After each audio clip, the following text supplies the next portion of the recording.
And I already did the audio check, so we're good on that. So whenever you're ready. Okay, so I'm not going to be mic'd, right? No. Okay, so yeah. Yes. Good morning, my name is Mario Nicolas Castro. Today is March 20th, 2015, and we're in Arlington, Texas, interviewing José Ángel Gutiérrez for the Voces Oral History Project. Thank you, Professor Gutiérrez, for agreeing to be interviewed by our project. And as you already know, your interview will be housed at the Nelly Benson Library at the University of Texas at Austin campus. Okay, so let's begin. For this interview, we want to focus on civil participation in Texas. So what were the challenges and obstacles that the Mexican and Chicano population faced when they attempted to vote or participate in elections? You know, I'm 70 years old. So you got to tell me when. In the 50s, in the 60s, in the 70s, and 80s, because that's an encyclopedic answer. There's different kinds of challenges at different times. So what period are you interested in? Mainly the 60s and early 70s, or the first half of the 70s. Okay. Well, in the 60s, all the way up to 1994, Texas remained a one-party dictatorship controlled by the Democratic Party since Reconstruction. So there was only one party in the state on the ballot that you could vote for or against. In presidential elections, sometimes you could see a Republican or two on the ballot, and you could opt to vote for them. We didn't vote.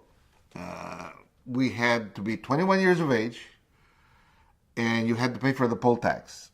Now, the poll tax ended about 1966. The lowering of the voting age was a Raza Unida party-inspired lawsuit out of Cotula, Texas, La Salle County, and others. And so we ended up lowering the voting age, I'm guessing now, sometime in the 70s. Okay? So it was a very limited number of people who were able to participate. And the primary election was held in May.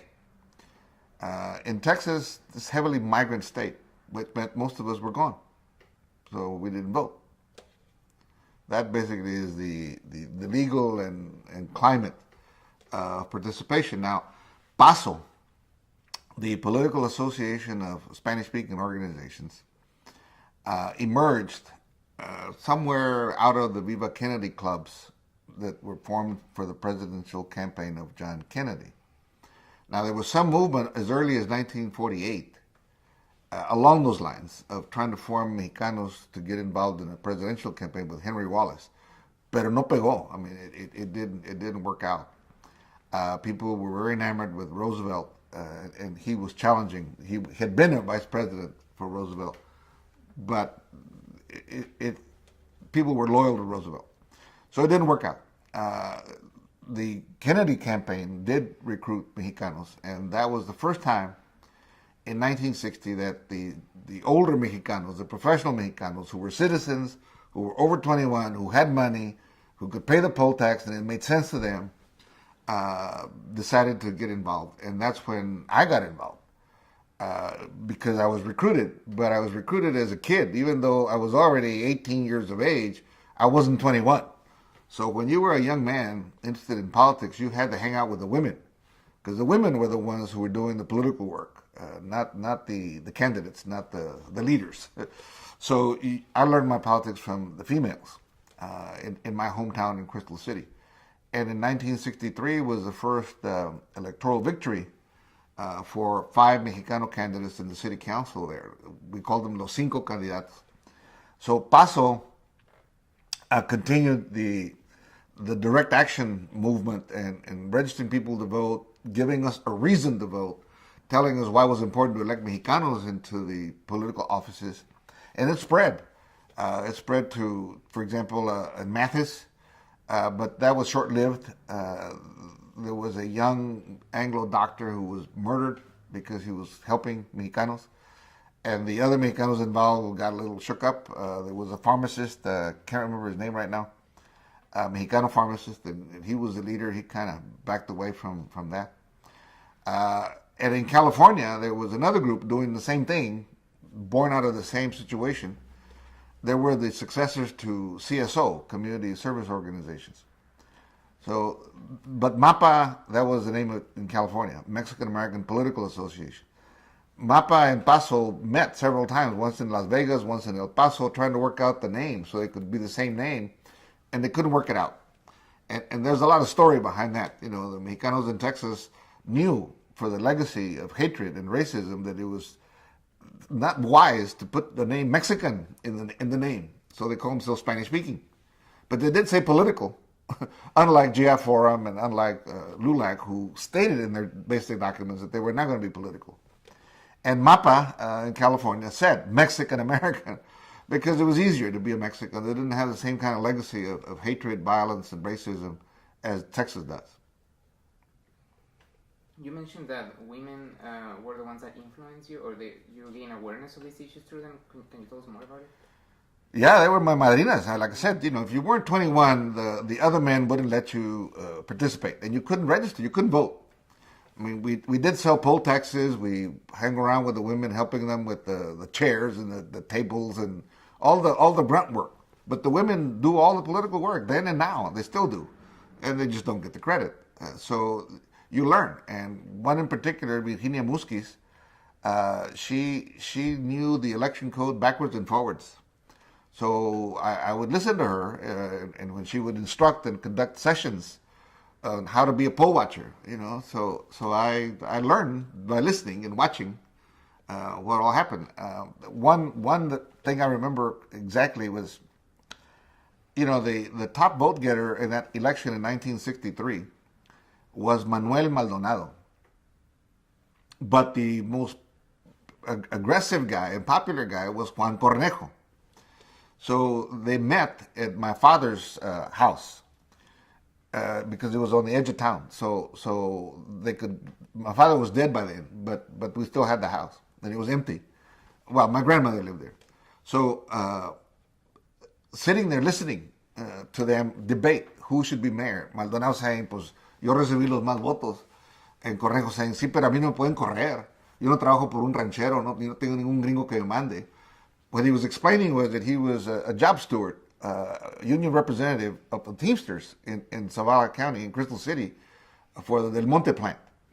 Maldonado worked for a rancher, so he was vulnerable. And Maldonado, held up the argument for a good 10, 15 minutes. The other people were kind of not saying anything because they too were vulnerable. I mean, they knew that Cornejo was correct. So they finally said, okay, they agreed. So Cornejo became the mayor.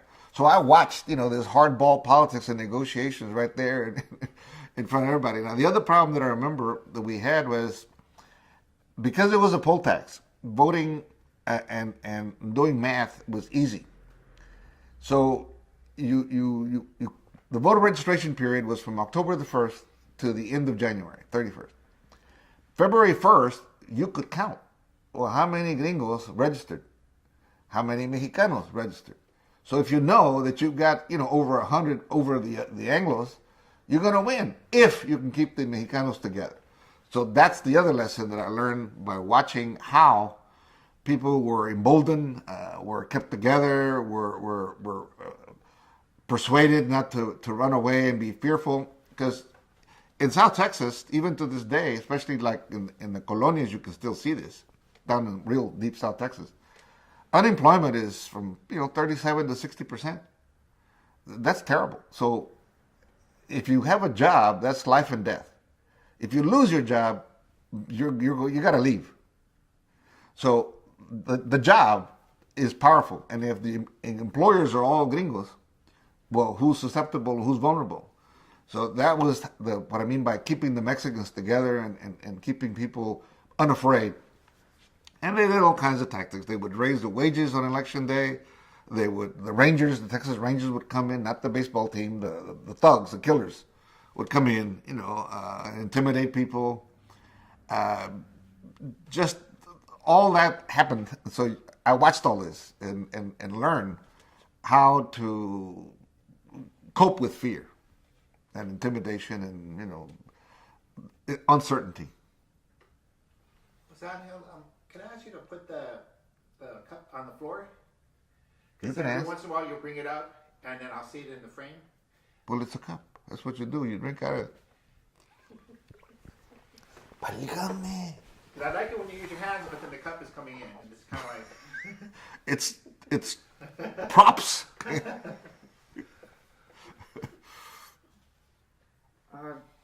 You mentioned the the ballots and the how to get the votes because the Mexicans are a majority.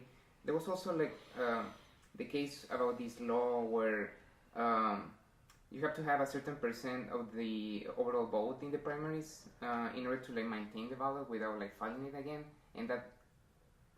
Well, and the Raza Unida Party at one point had to like make a lawsuit because you had to like fill that percentage every time. Can you tell us more about that lawsuit? Did you remember? Oh yeah, I do remember, but now you're fast forwarding about 20 years. Okay, so it's fine. Okay. There is no federal law about voting procedures. There's a few little things in the U.S. Constitution and in federal law having to do with voting. Very few. Voting Rights Act is probably the biggest body of law. The Constitution's got just a few little mentions basically on qualifications and when the elections can be held. The rest of the body of law governing elections is state by state. So in essence, you have 50 political parties on one side versus 50 political parties on the other side, plus affiliates like the Greens, Libertarians, Tea Party, whomever else is eligible at the local level at any given place. So you're at the whim of the people in power having to do with elections. In Texas, back in 1968, we were watching the candidacy of George Wallace running in a third party, the American Party. Now, we had no affinity for what he was saying, what he was doing, but the procedure was educational and illustrative. So we Mayo, at that time we were calling ourselves Mayo, Mexican American Youth Organization, we started talking about we ought to do this, especially me. Now I did not get an echo from my other co-leaders. They thought that was crazy. So I tried, and Juan Cornejo, believe it or not, this is 68. He's already been in office 63, he lost in 65. So in 68, he runs under the American Party, because it was on the ballot in Texas, for sheriff. Of course, he didn't win.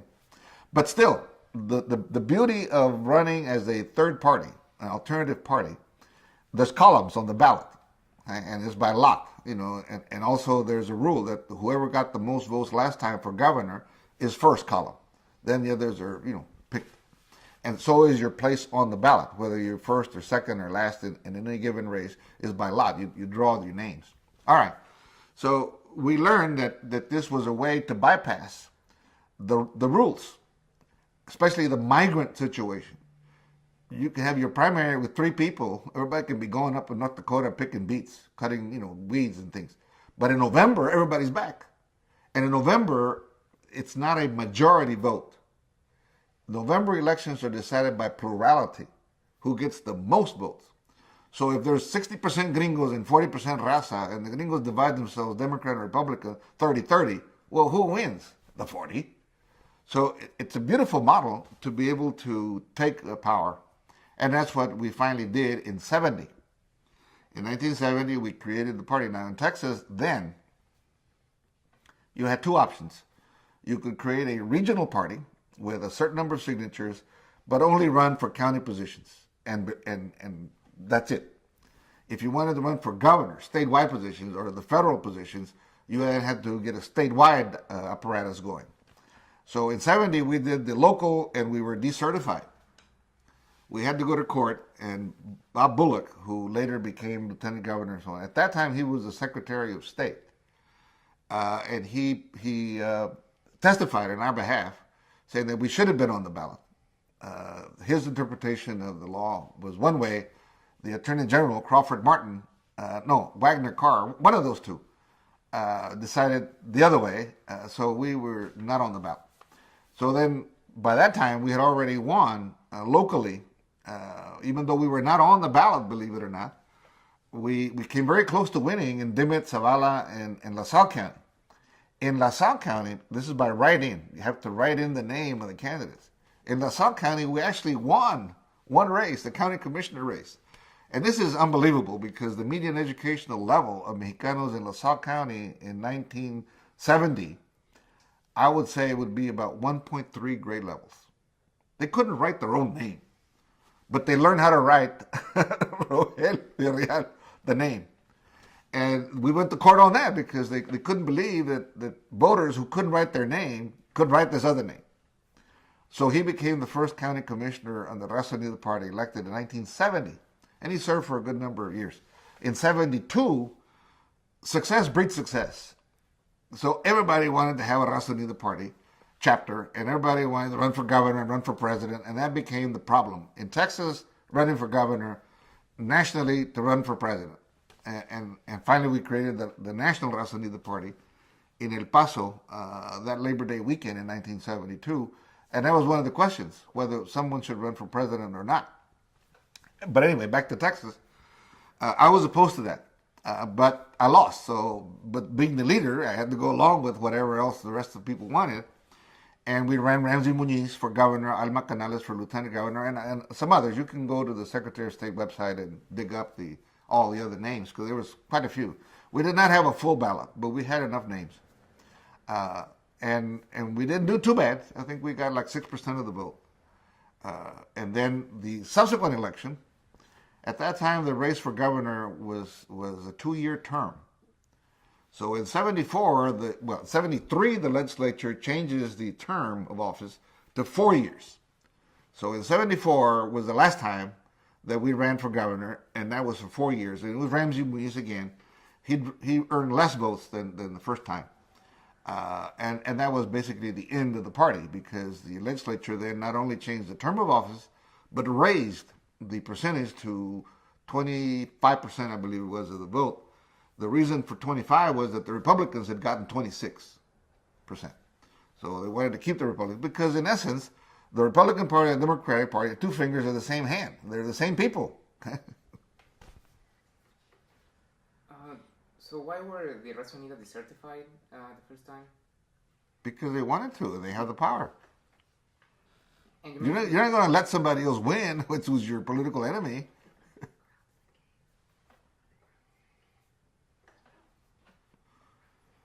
The grounds, the legal grounds, that they gave for the decertification. They don't have to have legal grounds. They got the power. They're in the legislature. It's called the election code. They say, okay, I introduce a bill to change from 3% to 25%. Passed. That's it. That's the new law.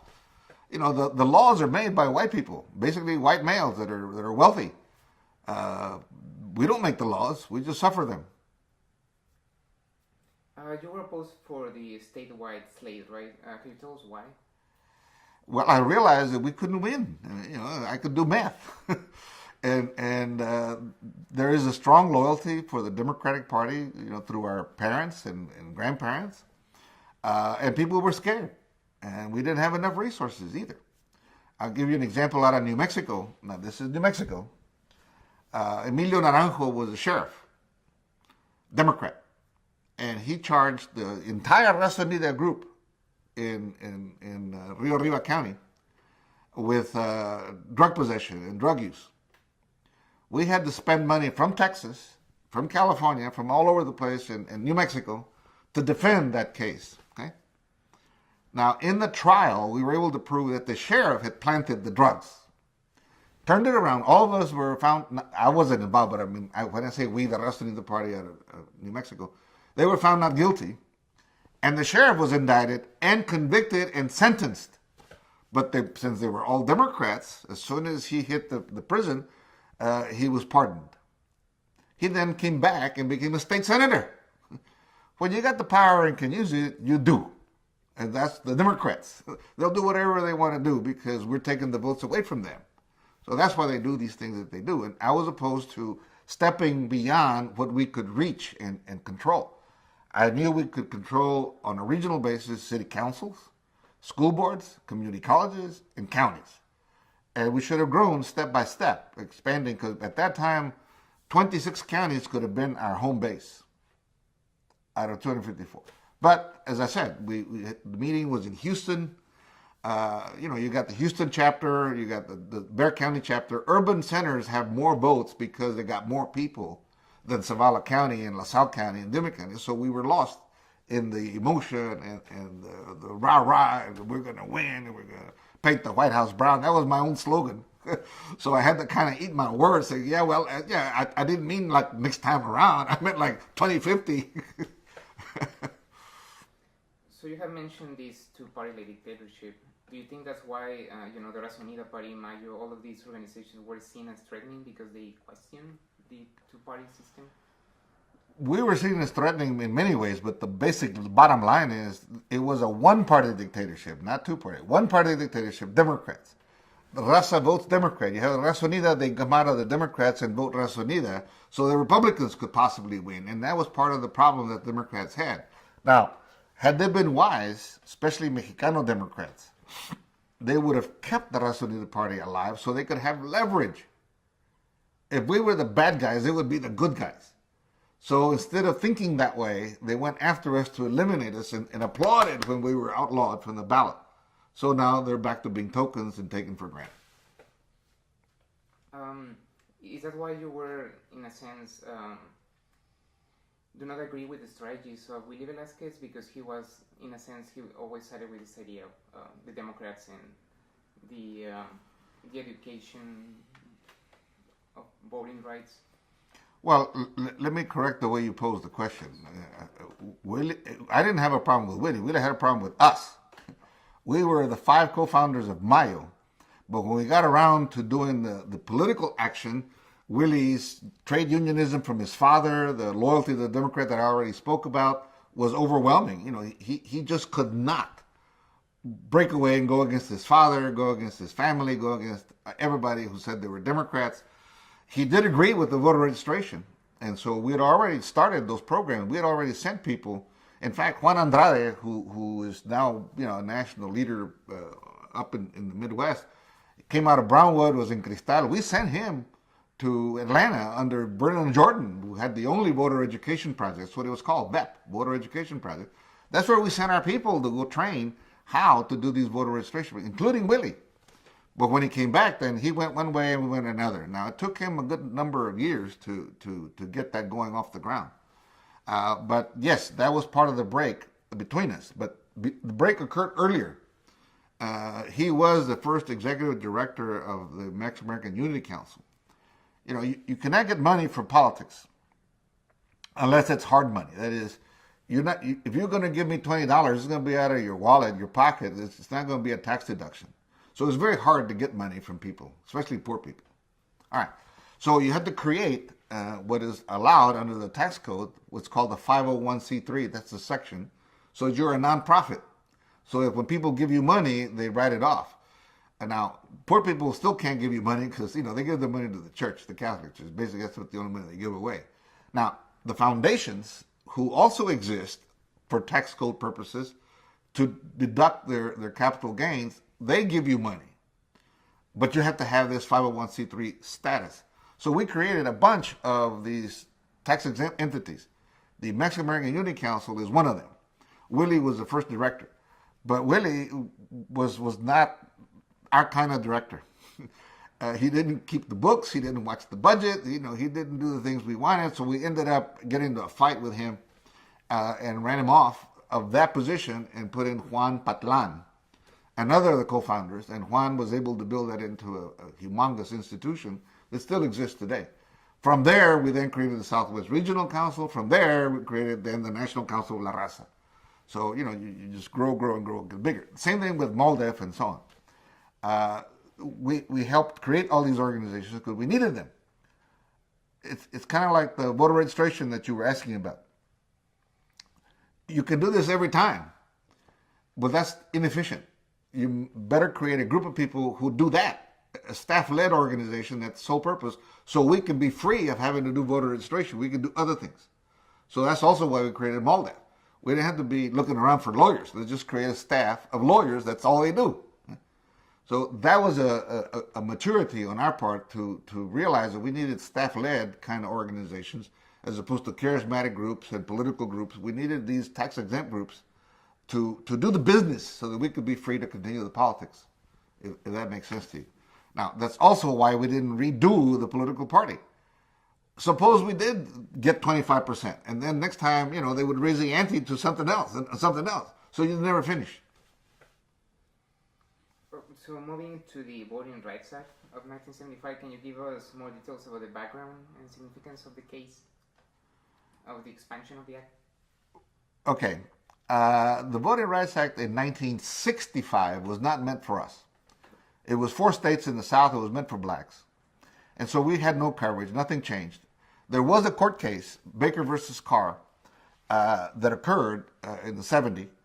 And that proposition, or the rule, was that one person, one vote. But that had to do with gerrymandering and vote dilution. It didn't empower us. It just gave us some tools that we were going to use a little bit later. Now, we started pushing for that, but we had a big enemy in our state, in our area, Henry B. Gonzalez.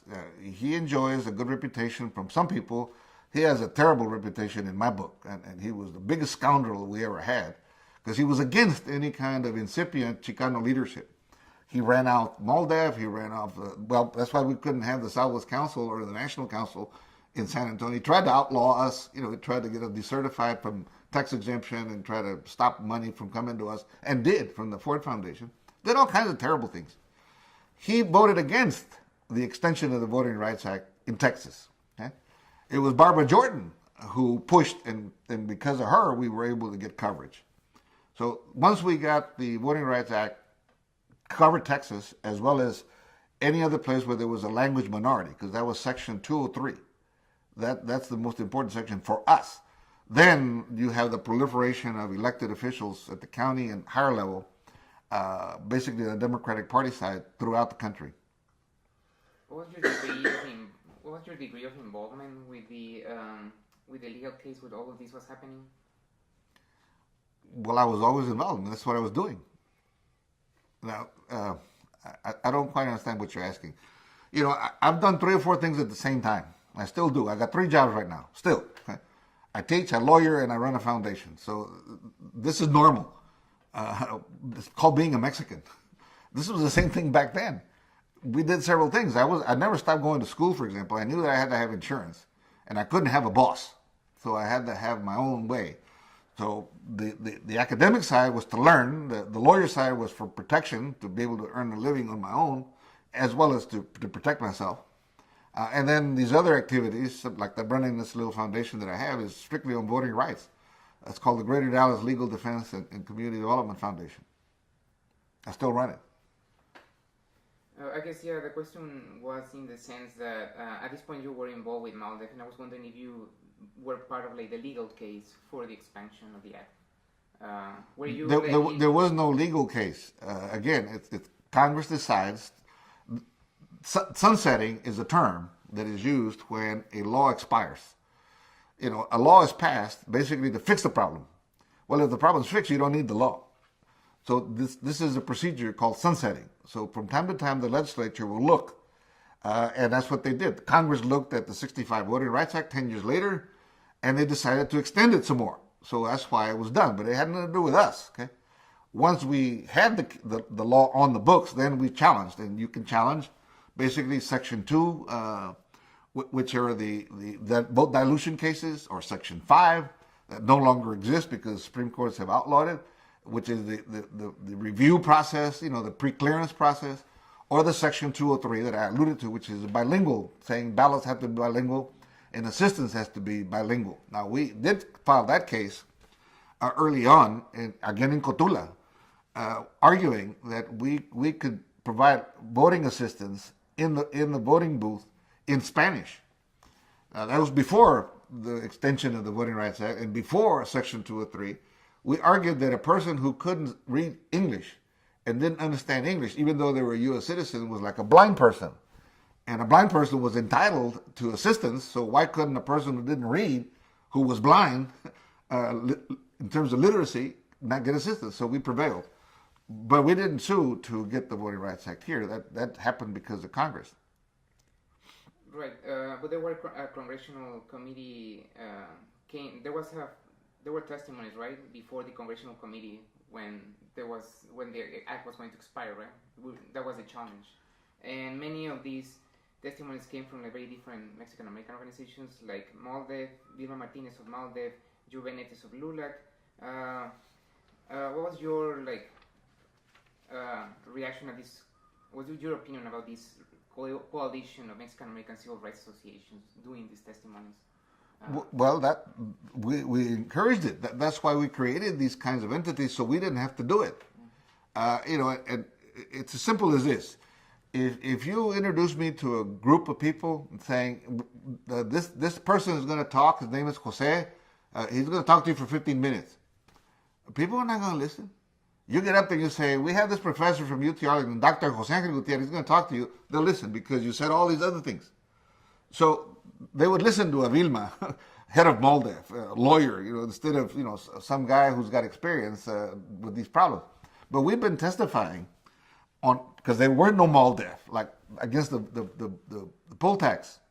I remember going to the hearings in 1966. I remember confronting Ali, Ranger Alfred Ali. He was there saying that we needed to have the poll tax. He needed to be around elections to protect the safety and security. So it was a lie. It was intimidation. So we would testify. We did a lot of crazy things. I call them crazy now because I don't think anybody would do them today. For example, with the school finance case out of San Antonio, we went about 3,000 strong to Austin, occupied the Capitol.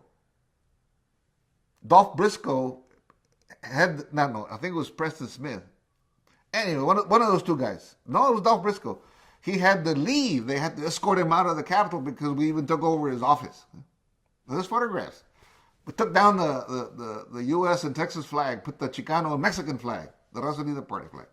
They now moved the flagpole. Now it's on top of the building, so you can't get it. Okay, so that's pretty amazing. That's a different kind of testimony. That's a little different kind of protest. It's a little different way of bringing the message to you. But we did. So we did all of these things. Protest is a legitimate strategy, and that's the weapon we had most because we were numbers. We didn't have the money. We didn't have the suits. We didn't have the way to get on the agenda.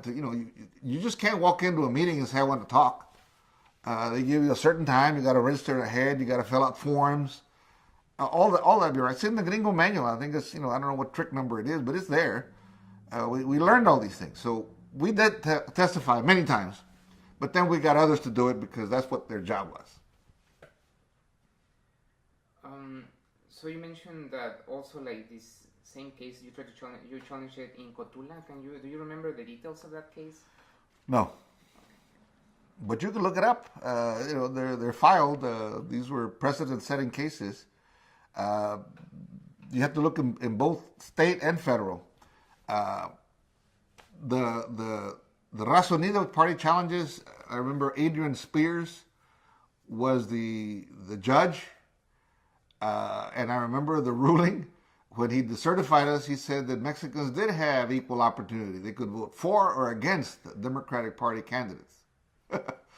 And this is exactly what we were saying about South Vietnam, that we were bringing democracy to South Vietnam, that people could vote for or against President Thieu, or who became president. And he was just a puppet of the United States. So we learned. But that's a federal case. You can dig it up through looking at federal records. Some of these others, like the poll tax and stuff, those were state initiatives. And I'll remind you that even though the United States government passed the 26th Amendment outlawing the poll tax, Texas kept doing it. Because the Constitution controls federal elections. Remember what it said? There was no little information about elections in the Constitution. The Texans didn't care that there was an amendment saying you can't use the poll tax. It doesn't mean we can't use it in the local elections. Only when the federal government threatened to withhold funds, the Texas then acquiesce. Say, okay, we'll stop it. So Craig Kaplowitz has this book on LULAC. Who? Craig Kaplowitz. He's a scholar, a historian. And I've seen this mentioned in other articles that he mentions that the testimonies for the expansion of the Voting Rights Act only indirectly address the key problem with the 1965 Voting Rights Act, which is that Latinos weren't considered, or Mexicans or Chicano weren't considered a racial minority. Do you agree with this idea that the expansion of the act had this effect where that was the legal beginning of Hispanic as an ethnicity? Well, I'm not familiar with the book, but before we get to the question you posed, look, Johnson was the president. I don't know the scholar and I don't know his work, but and I don't have to know. I know my practical politics. Johnson was president. He wanted a Voting Rights Act. The way to get the votes was not to include Texas or Mississippi. Well, I'm sorry, or Arkansas or North Carolina or Tennessee. Limited to 4 states so he could get the votes to get it passed. It had nothing to do with who was included, who wasn't included. Okay. Now, once it was established, and they saw the Democrats are not stupid. They saw that they had to keep the blacks voting. Now, it was only Johnson's election a year prior in '64 where the blacks Democrats completely realigned themselves over from Republican to Democrat. Well, Johnson's not stupid. He wants to keep the blacks in the Democratic column. He's got to give them a reason and a vehicle to be able to keep voting Democrat in the Deep South, okay, for him. So that's why he did it. I don't think we ever came into his mind. He wasn't trying to be democratic. He was trying to preserve the votes that he had already gotten. Now, the extension, all the Democrats knew. By this time, Nixon is conducting a Southern strategy in 1972. He's making conservative Democrats Republicans. So more initiative on the Democrat side is we've got to find more minorities to vote for us. Hence, they listened. This time they listened to our appeal about, well, we got to have bilingual ballots. We got to have protection. Yes, the question of race came in, but we persuaded him on the bilingual issue. As I already mentioned to you about Cotula, we had to find a way arguing something that hasn't been argued before. Now, the race thing has always plagued us. We don't control our labeling. That's a function of government. And in our case, they decided to baptize us white since 1940, racially. Before that, we were other. Now, nobody treated us as whites, and that's the Hernandez case, and you can dig that up. But you have to use what weapons you have. So a lot of the elites in LULAC and JR Forum and in the Hernandez case and George Sanchez and others, I think the Blanton book talks about this, and so does Michael Olivas, they use this white category when it was to their advantage to not be treated like blacks, and they used it against themselves, when they were trying to get opportunity and protection because you can't have a violation if you're white. So it was a nervous kind of fence riding for a long time. Finally, it prevailed. But remember, we're Chicanos. We never saw ourselves as white. That never entered in our lexicon. We always have known that we're different. We're mestizos, we're a hybrid. So we didn't ever get into this debate. Now, as of 1977, Directive 15 with the Office of Management and Budget, we're mandated now. Even boxes, I'm surprised that the forms I had to fill out didn't have to make me classify myself, except my religion. But you have to answer whether you're white, black, yellow, or brown. Or red. And then you pick the only ethnicity. There's only one ethnic group left in the United States, and we're it. Well, that's a terrible document, and it's a terrible policy and a terrible rule, because that institutionalizes that we be divided from within and divided from without. We got to pick a race, and we got to we're baptized in ethnicity. What the hell is a Hispanic? Huh? So, we can never have solidarity, we can never have group cohesion, we can never have homogeneity because we can't even agree on what the hell we are. Are we white, black, brown, yellow, Chinese, or Asian, what? If you ask in Spanish, people will tell you very clearly, soy mexicano, soy panameño, salvadoreño. We don't have a problem with identity. It's only in English when we fall into this labeling by the government that we have a problem and lack of coordination and agreement. So I want to talk about about your trip to Cuba in 1975. So almost 40 years have passed since then. What effect did the trip have in your understanding of the U.S.? Because you went there for specific reasons. Why you wanted to see post-revolutionary Cuba? Well, we went because we're invited. We were invited as a political party. And I think it was 17 members from our party went, basically representing the states that had a Raza Unida party group. And then we had a couple of journalists with us, a young man from Corpus Christi caller. Can't think of his name right now. And then a TV person, Rabel, Ed Rabel. Those were the journalists that came with us. And we were invited as a political party. We were curious, you know. I wrote a poem one time. I'm still answering your question. I wrote a poem one time, the only poem I've ever written, 22 miles. And in there, there's a little line that says, I learned that frijoles and communism were bad. Now, my practical experience and my personal experience told me that that was wrong because I like frijoles.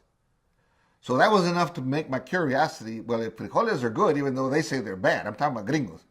Well, if they say communism is bad, maybe there's something good in there. So we've always been curious. Anytime a gringo says no, we say, why not? You know, there's got to be something there that's good for us. So we were very curious. And besides, we are products of the Mexican Revolution, another revolution. I personally am, because of my father. So I was curious. And we do know that that's a very effective strategy, a very fundamental change strategy, as opposed to just voting, which is system supporting. So when we were invited, we accepted gladly and went, and it was a marvelous experience to see all people employed, to see all people with health care, to see all people going to school and happy. I've never seen a chief executive, a president, or in this case, Prime Minister Fidel, or anybody else. Fidel, we saw him walking in the streets, and people, no security, no Secret Service. When you walk up to him and say hello, you know? I did that in France. I was in France. We were at a museum, Escorial, and I saw him and I yelled at him. You know, he remembered.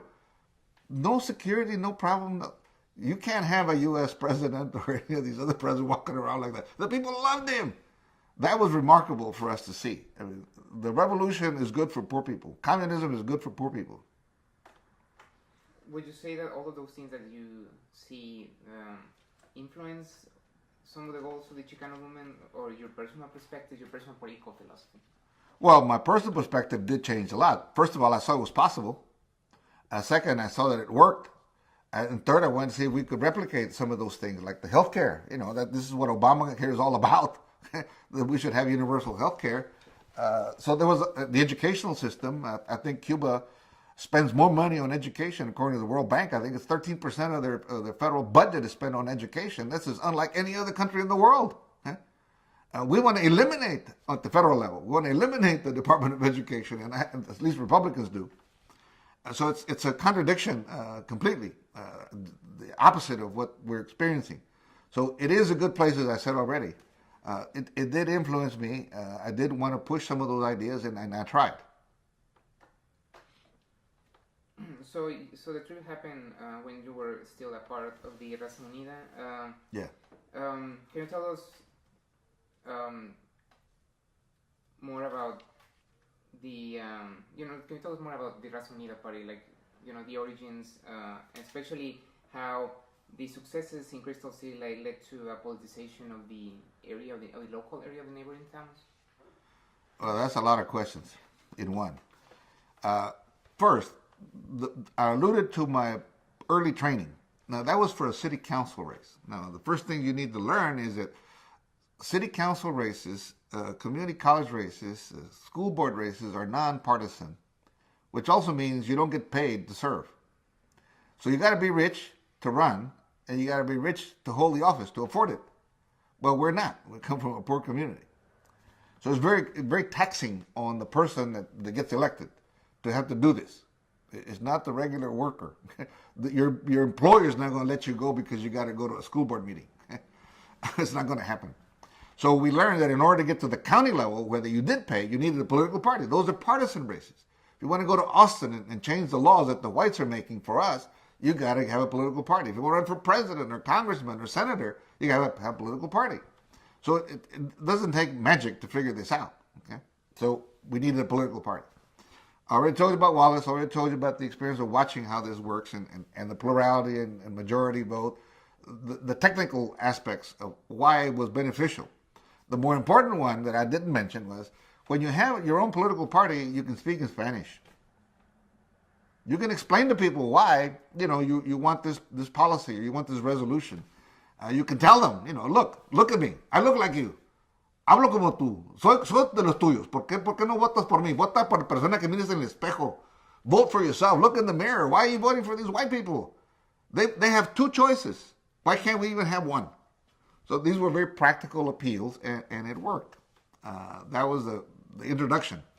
Now, once we won, it spread, as I mentioned, and my problem was trying to keep control of this, to lead it in the right direction, and I failed miserably with help.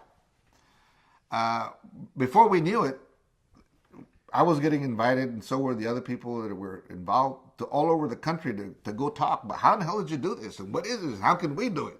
How can we help? So before you knew it, we had the Raza Unida Party spread out in many states across the country, including the District of Columbia, Washington, D.C. And there we elected a guy, Adams Morgan School District, Schaefer Corona, what was his first name? Frank Schaefer Corona, from San Antonio, but living up there. He got elected to the school board. The myth that Cristal is the only place where this happened is a lie. We had a lot of victories in many, many places. We took over the little town that straddles New Mexico and Texas, right outside of El Paso. I'll think of the name in a minute. In San Juan, Texas, in Pearsall, and many places. Anyway, it spread because the formula is simple, and I said it a minute ago. In November, the whites divide themselves into two parts, and you remain intact if you can control the Mexicans, not voting Democrat and voting for themselves, which is what we said. Vote for yourself. Look in the mirror. Vote for somebody that looks like that talks like you, that wants the same thing you do. So those appeals were effective, and we were able to do that. Now, people fight over power. All people. It's not something genetic. It's got no inbred here, Malinche gene. That's utter bullshit. Okay, and we use that also to blame women, for being the carriers of this bad gene. But it's not true at all. And you hear the references to envidia and celos and all. No. People fight over power. That's why the world is in conflict all the damn time. And leaders fight one another. So that was basically the fight between Corky and I. When we started this, it came out of the National Youth Liberation Front. Now, and you can look at the Plan Espiritual de Aztlán.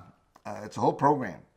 And one of those, in the political program, one of the last lines is, we should have an independent political party. Well, it's one thing to talk about it. It's another thing to do it. So we not only talked about it there, we came and did it. Well, once it was done, Corky got a little upset, saying, well, wait a minute, this is our idea. Well, no, there were thousands of us who all would come together at these youth liberation conferences in Denver. I think there were 3 of them total. So once we got started on this and meeting with success, we went with it. Now, I went to visit Chavez, Tijerina, and Corky. Now, Tijerina had also created a political party, a constitutional party, but he ended up being indicted and later convicted, so he was disqualified. So he never went anywhere, but he had the same thinking. Now, this is important because this is not an era of internet, cell phones, not even fax machines. You had to drive over, to go see somebody face to face. You could call them if they had phones, and it was very expensive, and most people did not have phones. It was very difficult. So that's why we have this regional provincial leadership developing. It's almost as if we're reliving the Mexican Revolution, where all you have these caudillos, everybody running their show in different places because there was no contact. Same thing with us. You got Chavez in California, Tijerina in New Mexico, Corky in Colorado, and us in Texas. So I went to see them. And there's posters. In fact, they were done in Austin, and maybe, I think he's still alive, the county commissioner, Ann Richards' little finger, Richard Moya. Margaret Garza then beat him and became the constable and commissioner. So, but Moya printed our posters. And in one of those posters, Todos Unidos, Todos Diferentes, is Chavez with us. And he did come and campaign 3 times in Texas, to campaign for us when we were running nonpartisan elections. Okay? Because he explained to us, like Albert Peña in San Antonio, we got a lot of support from Democrats, but they would say we're national Democrats or we're Kennedy Democrats. Okay? Peña said that, Chavez said that.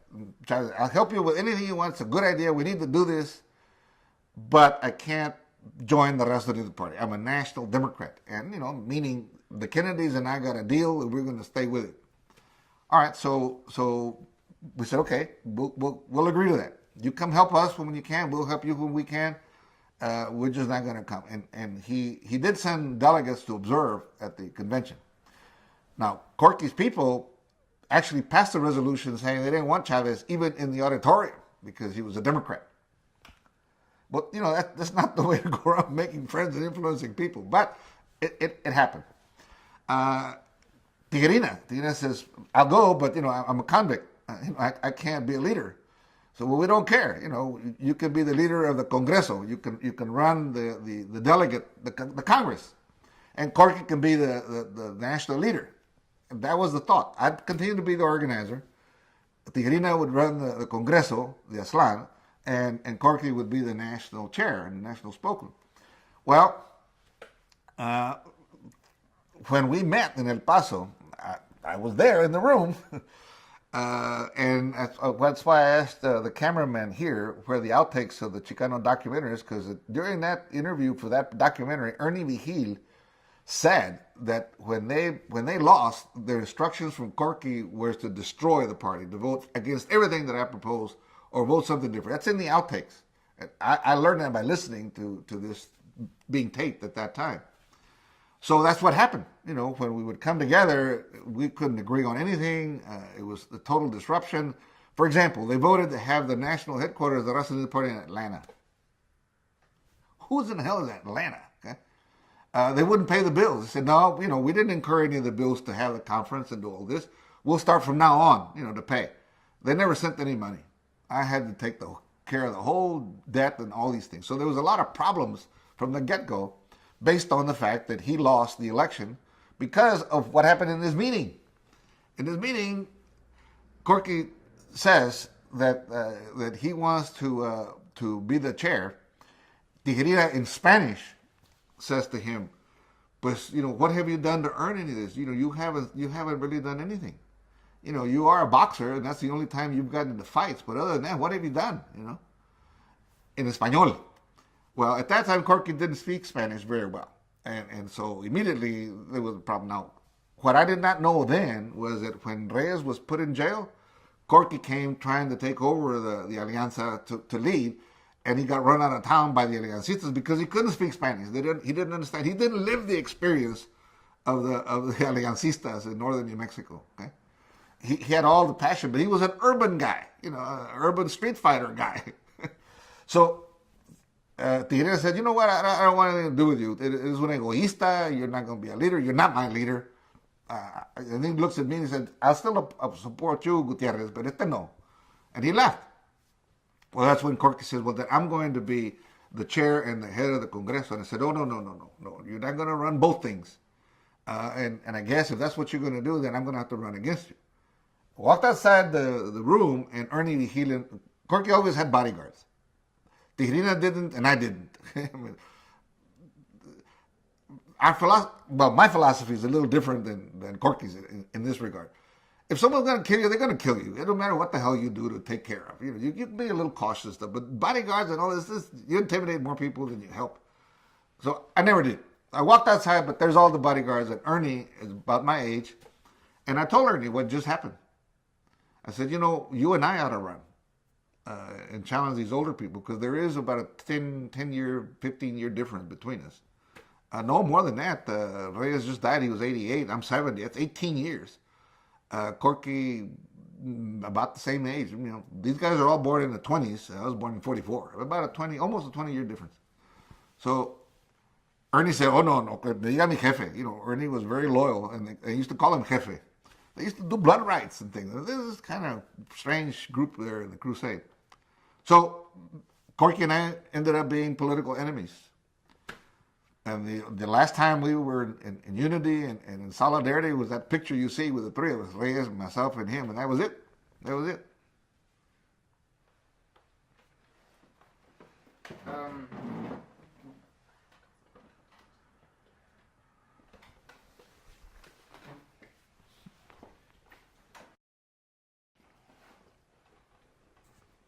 so you have, you have Chavez, or Borges saying that they're like national Democrats. And in your book, The Making of a Chicano Militant, you mentioned how the Raza Unida party had within like this struggle, like these two sides, like these Chicanos, nationalists, and the ones that wanted, to use democracy and like the political system to gain more political representations. How did you said that you were always like in the middle, you were like sort of like negotiating those sides. How did you negotiate like your own personal militancy with this fight, this ideological fight that you said that it was very contradictory sometimes? Well, again, I'm going to correct the choice of words. I don't think I negotiated. I think I was practical. I think that's what I wrote. Well, anyway, there were more than the two poles that you talked about. You said nationalists and those that believed in democracy. Well, nationalists believe in democracy too. We're not dictators. There's different camps. For example, there was a lot of disaffected Republicans, who wanted to join us. There were a lot of people who'd never been involved in politics who now thought there was a reason to be involved. And we had real, Marxist-Leninists, we had Maoists, we had socialists, the Trotskyites were there. We had all kinds of people. It required, some diplomacy to be able to get them together. We've been able to do that from time to time. I'll answer your question, but let me fast forward to 76 on immigration.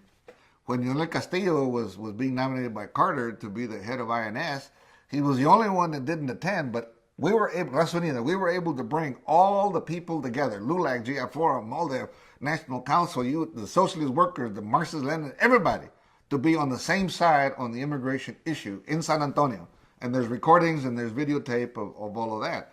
So if you work it, you can produce results, okay? But you also have to want to. Now, this was very important for me to try to want to bring all these people together, to at least have a convention, to at least have an election. But I already told you what the agreement was between the elites, between Tijerina, Chavez, Corky, myself. Chavez, well, even the Native Americans were also included. And again, the Corky people refused to let them participate, saying that we were not Indios.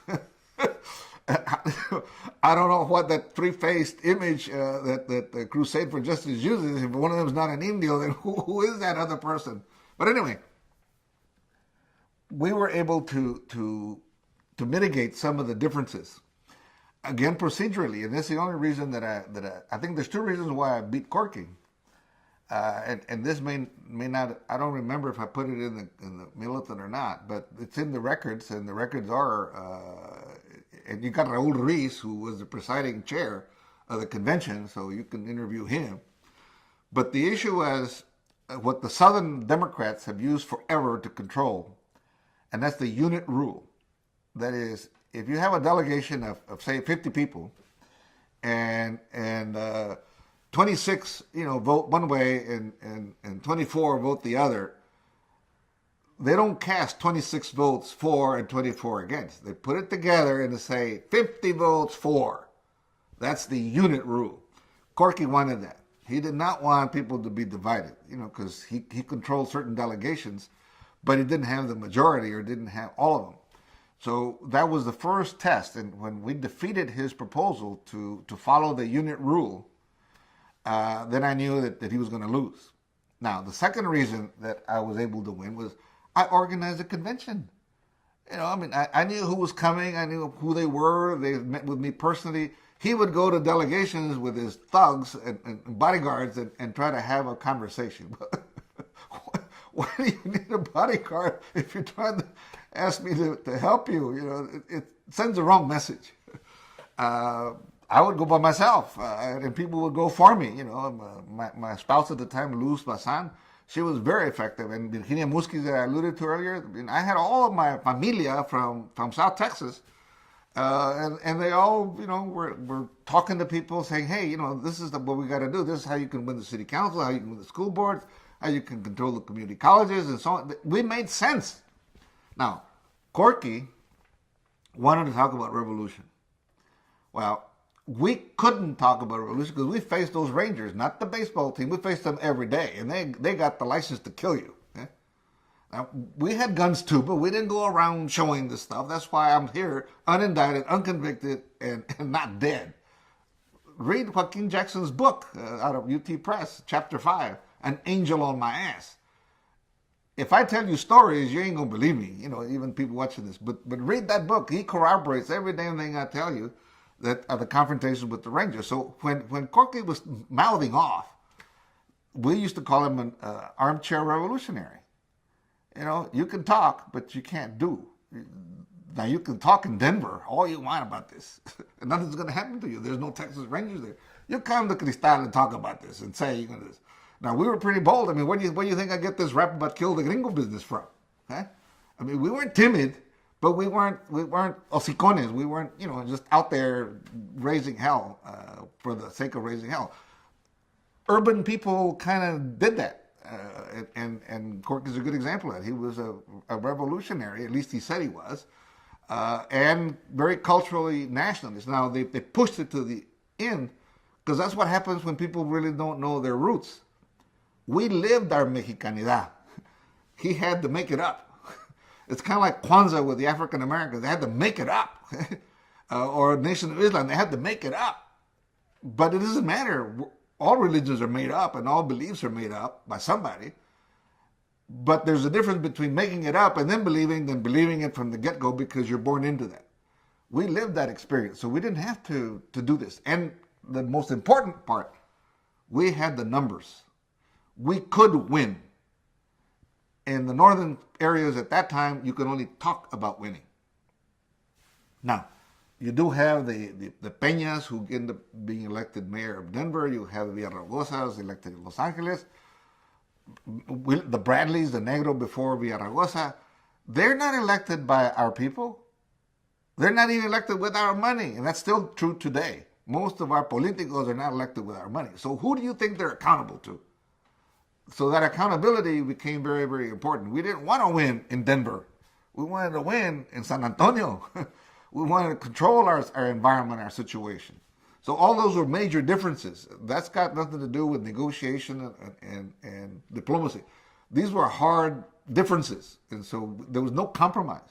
I had to win. And they had to defeat me. But it didn't work out that way. So you think those... So do you think those are the conditions that made Raza Unida so successful, that you were managed to have that local organization? Well, for the decade that we existed lawfully, yes. We were in control. We had accountability. We knew who we were. We had the numbers. We had the votes. We had the resources. For example, this is not in the Chicano in the Chicano militant book, but Luz, the spouse at the time, was so happy that our phone bill, the minute we won the school board, went down from like $800 a month to like about $80. Why? Because I was using the school phone. I was using the city hall phone. We didn't have to buy paper anymore. We didn't have to mimeograph our own thing. It was all there. You have all these resources. You got buses to transport kids instead of having to march or use private cars. It was a field trip. It's just all what you call it. The impact of the Raza Unida, affected, it reached like many other towns, like Pearsall and everything. Did you receive like a lot of like letters, a lot of like calls from them? How did that process? Well, the grassroots, political parties, you cannot be a member anywhere. Now, there is a difference between an open primary and a closed primary. And I am answering your question, although it sounds like I'm going around the bend here. In California, for example, when you go to register to vote, they ask you what party, and you have to give an answer. If you said Raza Unida Party, they say, well, that doesn't exist. So we had to say peace and freedom, because that's the party that was able to get 88,000 signatures at one time, and they're on the ballot, and they allowed us to use their name, so we did. Now, once you do that, you cannot go vote in the Democratic primary or the Republican primary. You can vote in November, because that's open. So that's a closed primary. In Texas, they don't ask you. But when you go vote, they stamp your card that you voted in a Democratic primary. And now electronically it shows up, so if you can't go somewhere else. Okay? That's an open primary. So there is no membership. You don't pay dues, you don't get a card, nada. So we had what we called, and it's called different things: Familias Unidas, Ciudadanos Unidos, Trabajadores Unidos, Campesinos Unidos, Pueblo Unido. They all had the Unido thing at the end. And you can look. I think in Pearsall, I think it was called Familias Unidas or LaSalle County. In Cristal, it was called Ciudadanos Unidos. In Robstown, it was Familias Unidas también. In Kingsville, it was Trabajadores Unidos. Different names. That was the grassroots. There you had a card. There you paid dues. And we would meet, believe it or not, every Sunday. People would go to church first. We didn't compete with that. And then after church, you had your meal, and then you came over to the Ciudadanos Unidos meeting, or whatever your name was. At that meeting, we would go through, as the superintendent, okay, what's your report? Talking to the people, the members. This is what we're doing, this is what we're going to do, this is what we want to propose. And the sheriff and the mayor, everybody has to dar reporte, be accountable to the community. When we had candidate selection, we said, okay, we need somebody from the middle class, business people, we need a young person, we need a migrant, we need some women.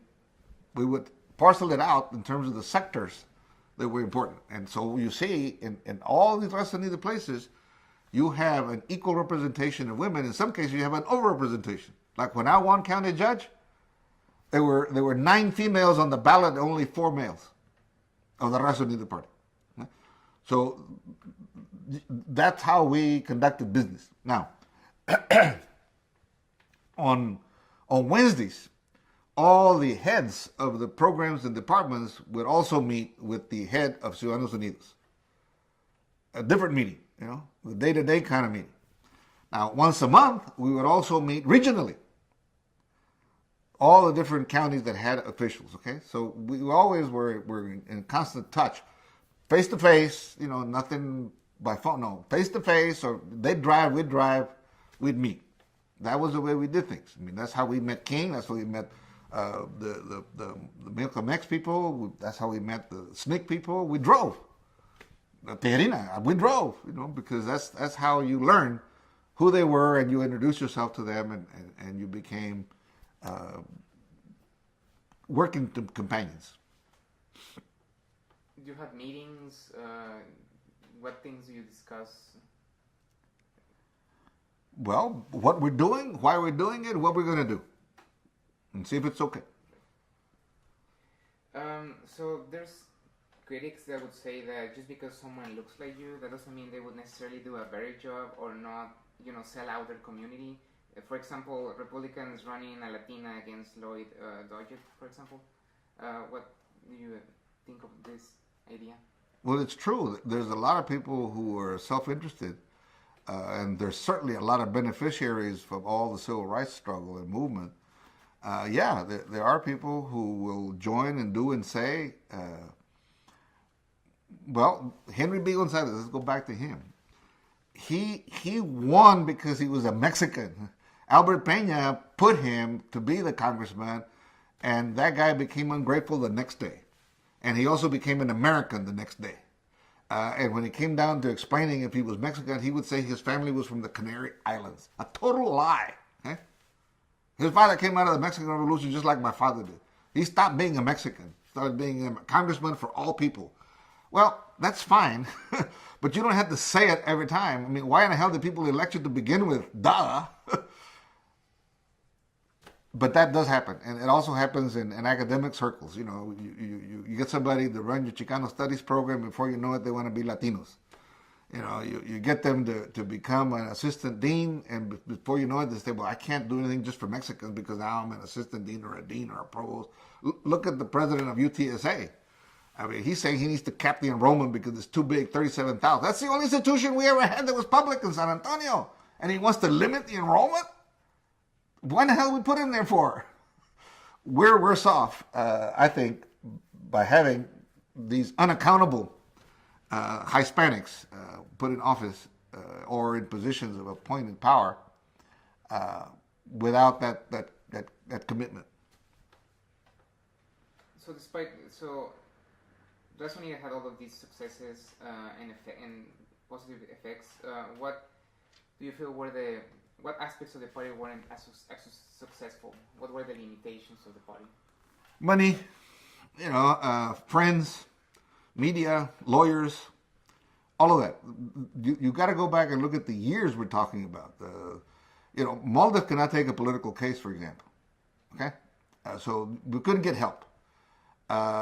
We tried to reach out, and we did have, who Jim Hightower is? Well, he was involved with the Raza Unida party. We had some candidates here in Fort Worth, Anglos, who ran for the Raza Unida party. Mario Salas, that African-American, ran and on the Raza Unida party in San Antonio. We tried, and we did have beginning coalitions, with SNCC and some other people. It just wasn't lasting because there was constant attacks. There was no Spanish television. There was some Spanish radio, but back then, all the radio announcers who spoke Spanish came from Mexico. Total ignorance about who we were, what we were, and weren't interested. We still have that disconnect today. Recent arrivals, recent immigrants, they think they're starting from zero. They have no idea the history and struggle to get them to where they are. So we don't have good relationships. It was worse then.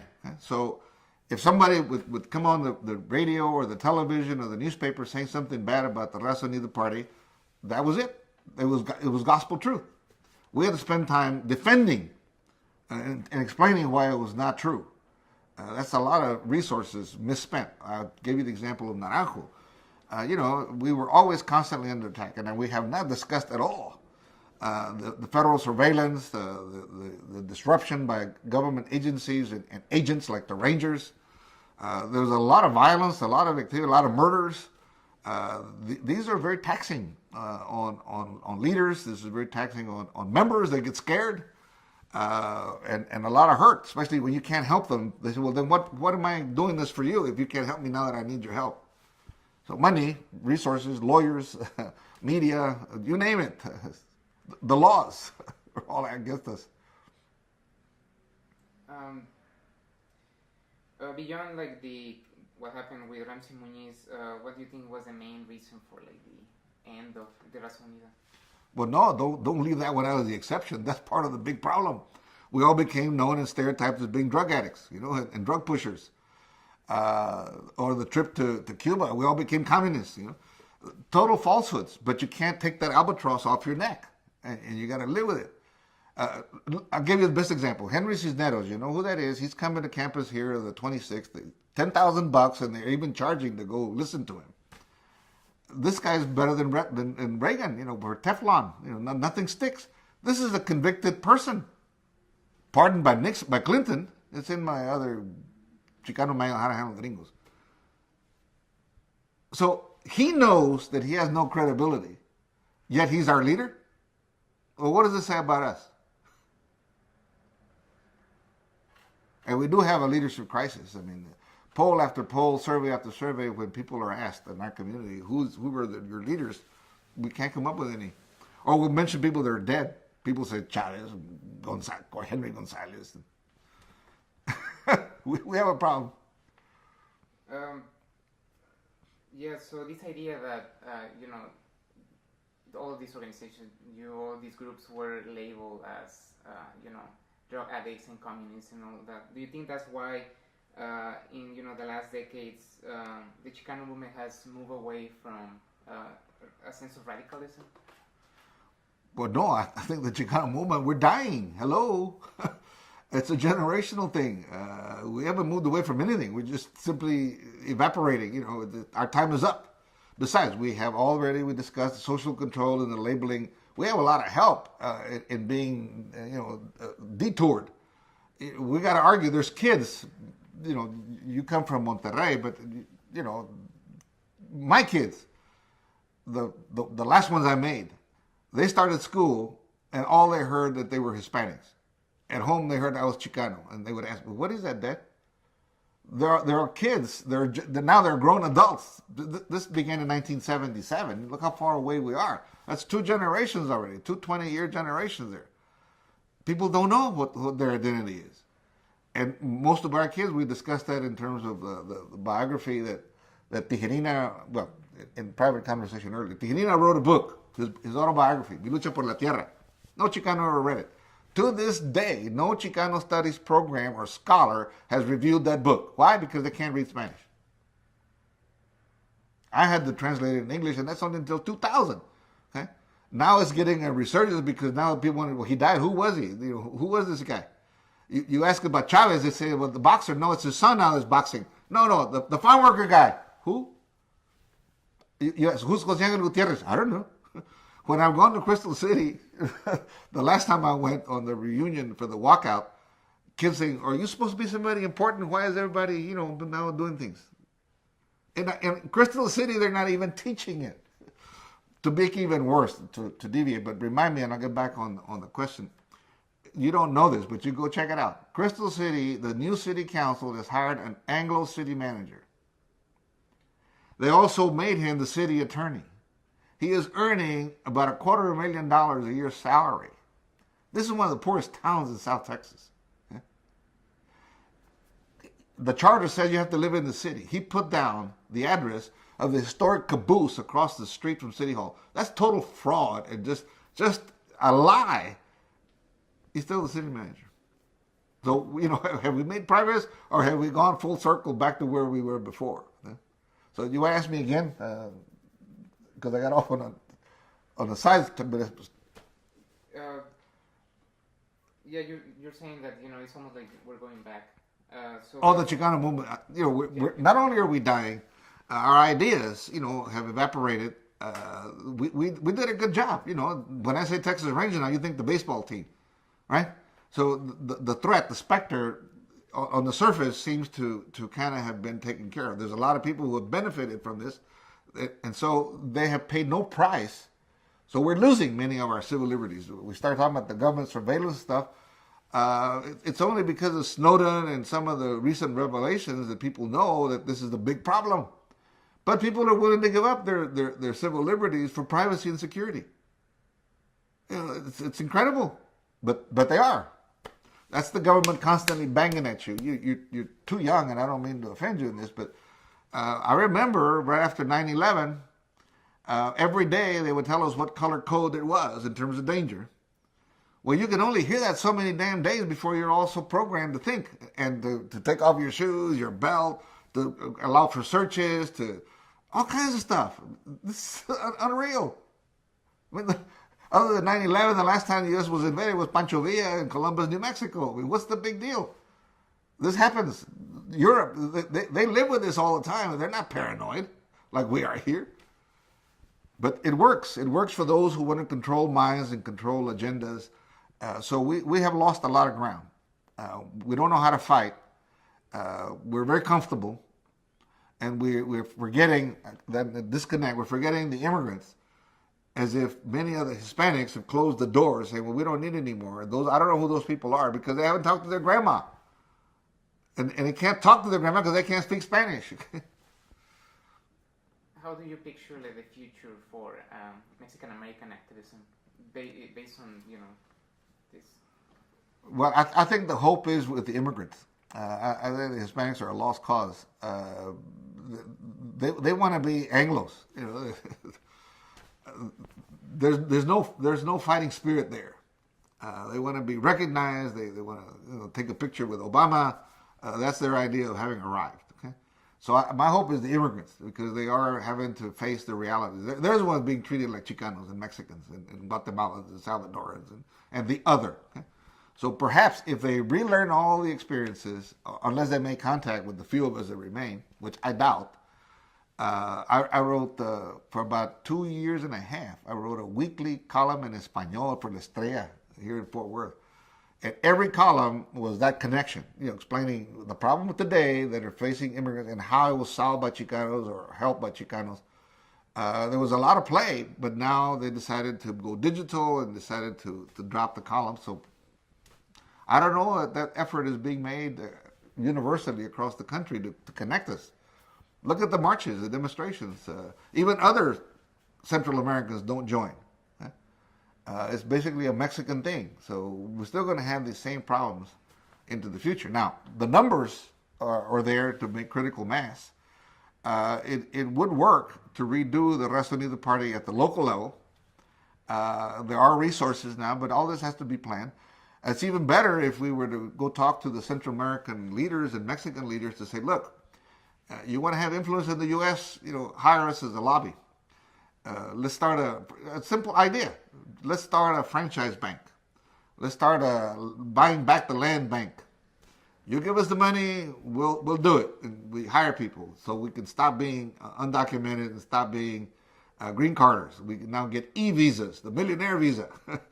Look at the Hindus buying all the motels and stuff. That's financed by the Indian government. Why? Because they get the collateral. They don't care whether you, the owner, succeeds or fails. They got the collateral on the Holiday Inn, on the Best Western, the Travel Lodge. Do you think Mexico would do this? No. All these countries are irresponsible as well. They want their troublemakers to leave. Who are the troublemakers? The ones that don't have jobs, that can't find a job, they don't get paid what they're worth, so they leave. The leadership is happy. They're gone. It's an escape valve for all these countries to get rid of all their troublemakers. So the last decade has been marked by this right-wing move in politics and constitutional amendments. So, for instance, all of the amendments that happened to the Voting Rights Act that are so controversial in name of quote-unquote, border fraud. From your perspective, how do you picture the future of democracy in the U.S.? Well, it's never been a democracy. We don't even elect the president, so it's just in name only, in rhetoric only. People are comfortable because of the standard of living and the quality of life, and they're bought off with those conveniences and those benefits. But in terms of governance and in terms of directing the future, we're still not in charge. I think 47% of all members of Congress are millionaires. Everyone in the Senate is a millionaire. They don't represent our interests. We're still underrepresented, whether you go by gender, you go by ethnicity or race. We're still underrepresented across the board. And people are comfortable with that. We see the erosion, but again, people don't know how to fight. This is not worth fighting. They're more concerned about ISIS, and the terrorists. Well, the terrorists are here, the ones that are taking away that democracy, what's left, the vestiges.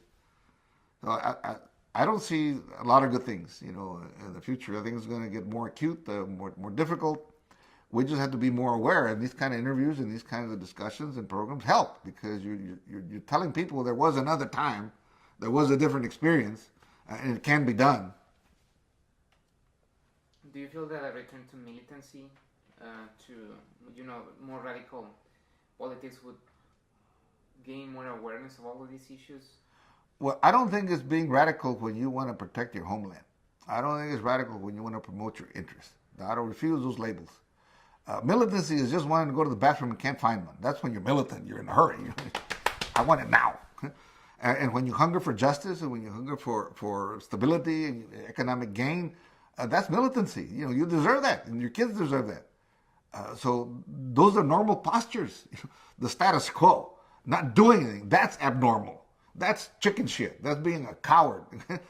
So I don't accept those other labels as evil or bad or something.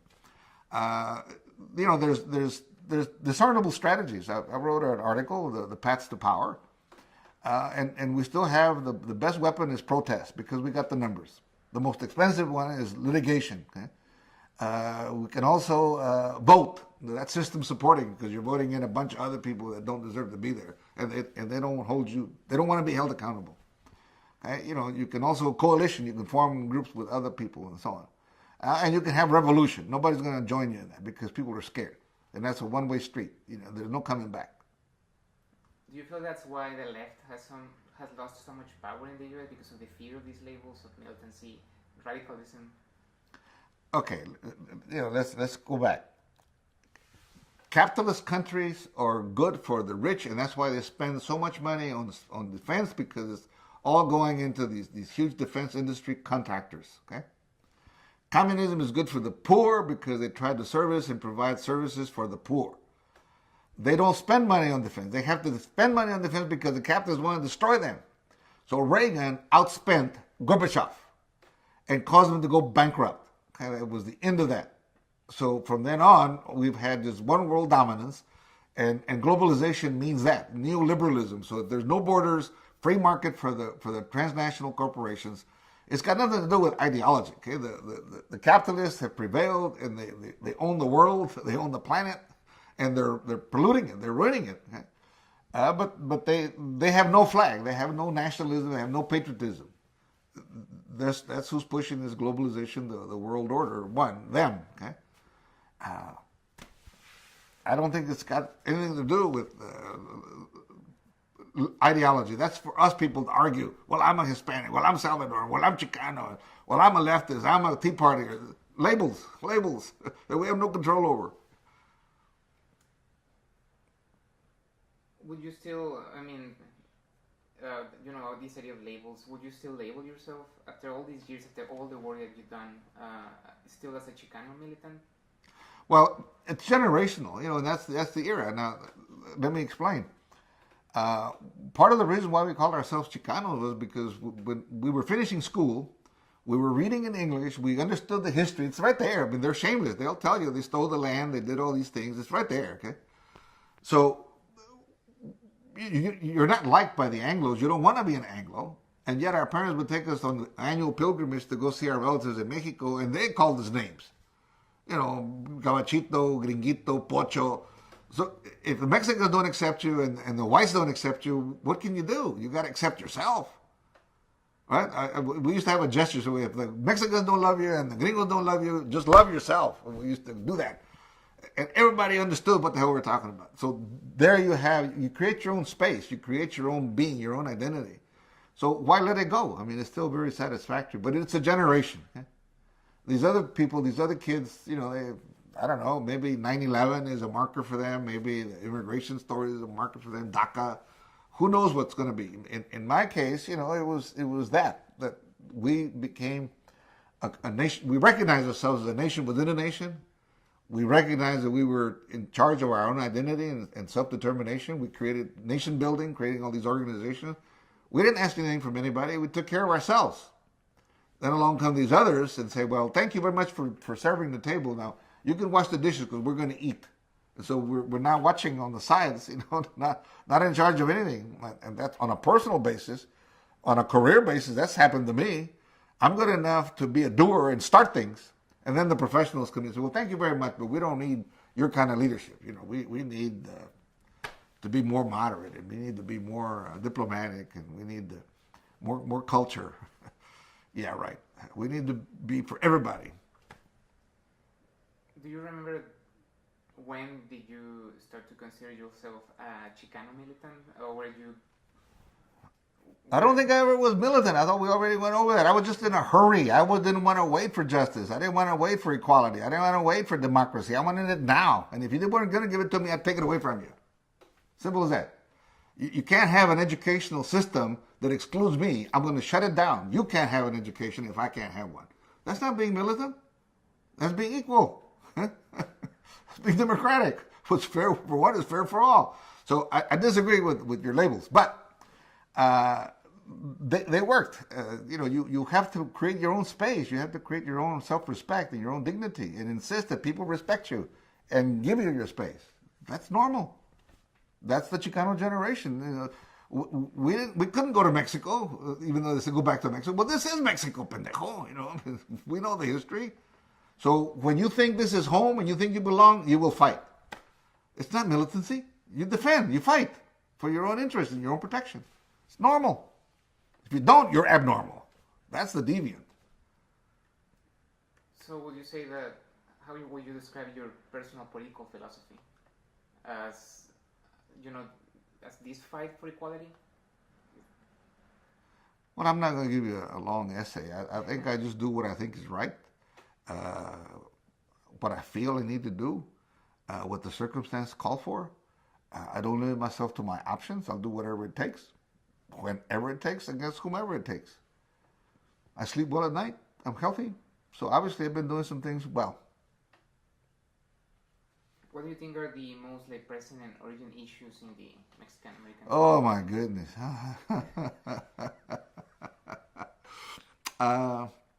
Equality, justice, eliminating poverty, educating our people, ending the push-out rate, believing in yourself, having some dignity, that you demand self-respect, being able to have the means to protect your family. Simple things that I think everybody else wants. So you mentioned that the Chicano movement is pretty much dying, but how do you see the future of Chicanismo or the Chicano studies? Well, you already see the metamorphosis. In many places they have become ethnic studies.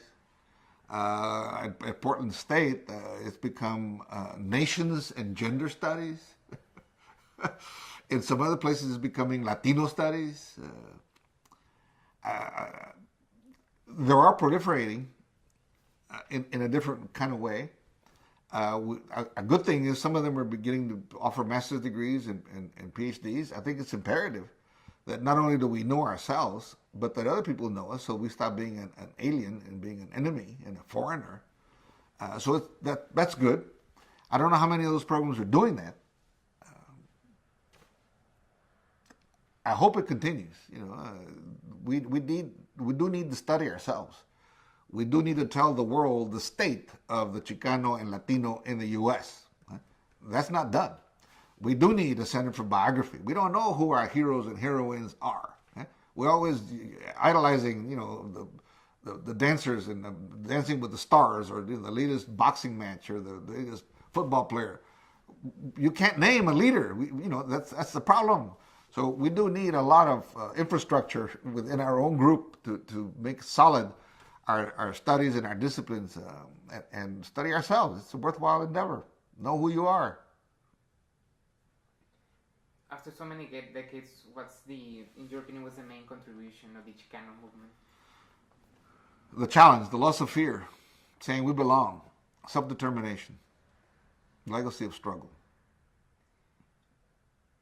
So, when you started being an activist, I'm sure that you have a vision, right, of the future. What was your vision of the future then? No, it wasn't lofty. It was just sheer revenge.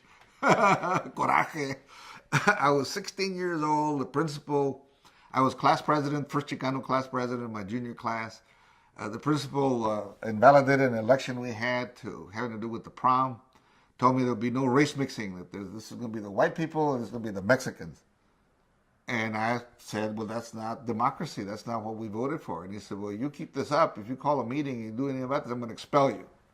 I got my first lesson right there about power, and that there was no democracy, no equality. Now, the problem was that two things happened. I wanted to be like him, and I was convinced I was going to grow up to be as tall as he was. He was about 6'1", 6'2", ex-Marine, tough guy. John B. Lair, L-A-I-R.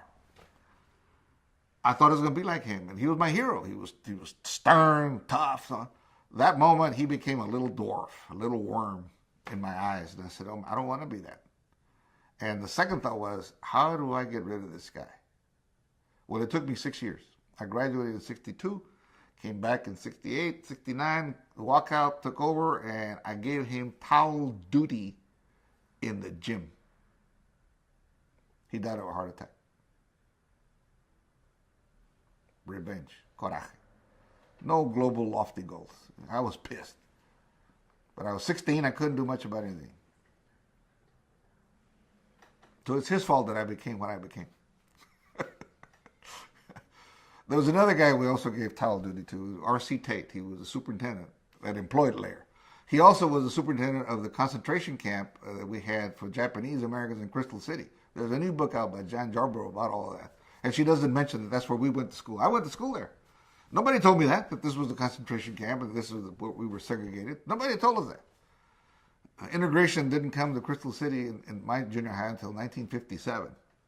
It's the first time I ever sat next to Anglos at junior high. Now, my mother had gotten upset, when I think it was the second grade, third grade, but she went and fought and said, why are you sending my kid to the Mexican school? I want him in the Anglo school. So for a year or two, I was in the Anglo school, but then the rest of the time back to the Mexican school. Now that you're mentioning the concentration camps, do you remember the coverage of the Selma March? The original one or the one that just happened last week? No, the original one. Yes. When. Yes. What do you remember about it? Seeing it on TV. What was your reaction? Or Well, anger, saying, well, they couldn't do it, but the same gringos are doing the same thing to us here.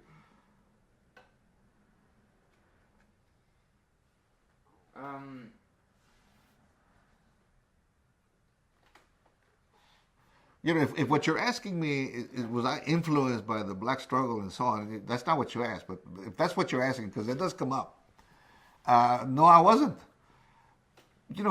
And it amazes me why scholars keep writing about that we were influenced by the black community and so on. That's not true. First of all, there's very few blacks in Texas. Second, they don't live next to us, except in Harlingen, if you're in the valley. It's only later when you go to college or you go into the military that you have contact with blacks. I had no idea who these people were. In fact, when I was a migrant, me and a couple other guys stumbled onto a Malcolm X speech rally in Chicago, because we used to walk everywhere to go to the ball games. And it's a long distance between Kaminsky Park and where the Cubs play, the Wrigley Field. Okay? But we stumbled on. I didn't know who this guy was, but I was listening to him for the few minutes we were walking by the edge, and I liked what he said. I didn't know who he was until much later. I said, well, damn, that was Malcolm X. That's why I liked what he was saying. So, no, there's no influence. There was no relations. There's no history of relations between blacks and browns, except in those cases that I mentioned to you. We all made up our struggle as we saw fit, as the best we could. Now, later, we drove. I met the SNCC people who went to the meetings that King was calling in Atlanta. And we stayed with the SNCC people. Why? Because we worked with the SNCC people in Houston.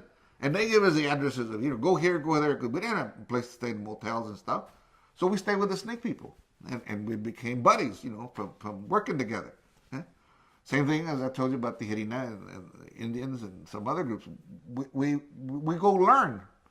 But it isn't because we saw something on TV or we read books. There were no books. There was nothing. You made it up. Now, later, as you read, it's like a recipe. Okay? The recipe you borrow from somebody, some tactic or some strategy or some end product, and you're grateful, but that doesn't do anything to change the way you are collectively. So, when you march, is that a black thing? No, people have been marching forever. They marched in India. they marched all kinds of places. When you vote, is that a black thing? No, you vote. People have been voting forever. All these tactics are not limited to a group. They're pretty universal for this political culture. Now that we read, we see that we did things together and we did things similarly. But I don't know that I imitated the blacks because the blacks were doing it. Why do you think the story is always told that way?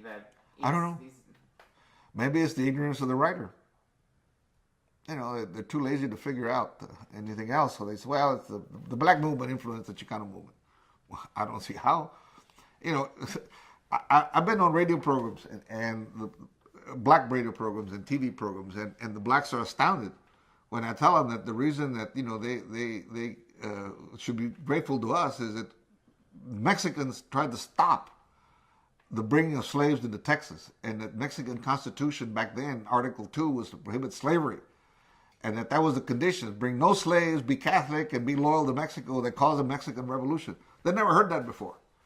That's the ignorance. We don't know about each other's struggles, and because we don't date it, and we don't go around talking about it, we've been here longer. Hello? This is a loss of homeland. They can talk about slavery all they want, and that was horrific, okay? But we lost our land. We're still dismembered. There's this Mexico and the other Mexico, okay? All of us have a different story, but it isn't unique. And it isn't one that's more important than the other. Violence is violence. Look at I don't know if you saw this in Austin, but here in Dallas, about a month ago, the headlines were a retelling, a reversion of lynching, and always talking about blacks. There's at least 2 books and several articles. The latest one is Richard Delgado about the lynching of Mexicans. Okay? Now, he does kind of mess up the article at the end, comparing bilingual ed to lynching. I understand what he means, because if you can't communicate, you're killing somebody. But, okay, lynchings occur everywhere. But when you say lynching, you think blacks. Why? Because we've been brainwashed, we've been inculcated, and on top of it, our people don't know, because nobody's ever taught them. When you go to school, you're trained to become an Anglo. It's as simple as that. That's what the purpose is of any educational program in any country, to socialize that group of that generation into the ways of that culture, the dominant culture. Well, in this case, it's white people. So we go to school to become Anglos. Some of us succeed, some of us don't. And the ones that succeed go on to be college presidents and politicians and leaders for the country. So is that what you would say feeds your historiography work? Like this idea of like just telling the story, the other side of the story? No, I think what motivates me still is injustice. If I see something wrong, I want to fix it, just because I'm geared that way. And if I see that someone's doing you harm, I can understand that they're next is me. So if I don't help you stop, then it's going to come to me next. I don't know. That's just the way I was wired. Like, I didn't have to fight that principle. I could say, okay, fine, But I didn't. He pissed me off, and it wasn't just being pissed off. He made me come up with a plan, and he made me implement that plan. I waited 6 long years to get his ass, but I did. That's a different kind of way that I'm made as opposed to others. Did he have a heart attack while he was folding? Yes. So how many years after that? What year did he? Oh, he only lasted about 4 or 5 months. So I'm going to go ahead and ask a couple of questions because it's going to kill me. Well, don't die because it's not my fault. I'm not giving you towel duty. So how much do you think it was, and I'm gonna kind of like be right here so that you can kind of look at that. How much do you think was your social capital that helped you arrive at your conclusions and figure out ways to empower other people? Because you were not, in Crystal City, you were one of the elite. Your family was one of the elite. Until I was 12. Yeah, my father was a medical doctor. We did have a Mexican middle class existence in Crystal City until age 12 when he died. And then the whole world collapsed and we had to become migrants and became poor because a half brother that I do have stole everything. So I learned, what the other people in the community who were Mexicans lived like, and I became one. But in those 12 years, I think that's part of my formation. I had very solid, caring, loving father and mother who explained things to me, bolstered my ego, told me that I was the best thing that ever happened, that I should not, take a step back from anybody, that they would support me and back me up. And I saw that. My father and mother, I told you about the integration, for example. I would see that, they stood for what they thought was right. So I learned that early on. Because I went from having to not having that, and I was 12, I could appreciate this. I didn't ask my dad and my mother a lot of questions because the way I was raised, and I'm sure you can relate, when you're a kid in a Mexican home, you don't ask, you're told. So I just listened. I learned a lot by listening as opposed to asking questions because you weren't allowed to. But at 12, my mother said, you're now the head of the house. So then I could ask questions. Maybe she shouldn't have done that. Maybe she shouldn't have made me head of the house at the time and forced leadership on me. But she meant it. She was cultured that a woman's role was in deference to the male, and I was the only male in the house. So I was now the head of the house. At 12, give me a break. Come on. So I ended up, and I started smoking, drinking, and she did not say a word. But I'll tell you, the first time that I came home with alcohol breath and stuff, it was past midnight, and she said, "Pues bien, you want me to fix you something to eat?" In Spanish, want me to fix you something to eat? You seem to have had a little bit too much to drink. I was only about 13 or 14. I said, "No, I'm fine, Mom. I'm okay." They said, "Well, I'm going to cook something because I'm going to make you lunch. Since you're going to act like a man, you're going to act like a man in the morning at 5 o'clock. I'm going to wake you up. You're going to go to work, and I'm going to make your lunch." And she woke me up at 5. She got me a job. I started having to work. From then on, I worked forever. Now, my father had done the same thing to me when I was 9 years of age. He had sent me to work in a bracero camp because he wanted me to learn what it was to work and earn a wage, be like a man. I was 9 years old. So those are lessons, good or bad, but I learned them. Now, the related to social capital, there's another story here. My grandmother didn't want to go to a nursing home, and there was nobody left in town except me, grandson, and her, grandmother. But she was on the other side of town.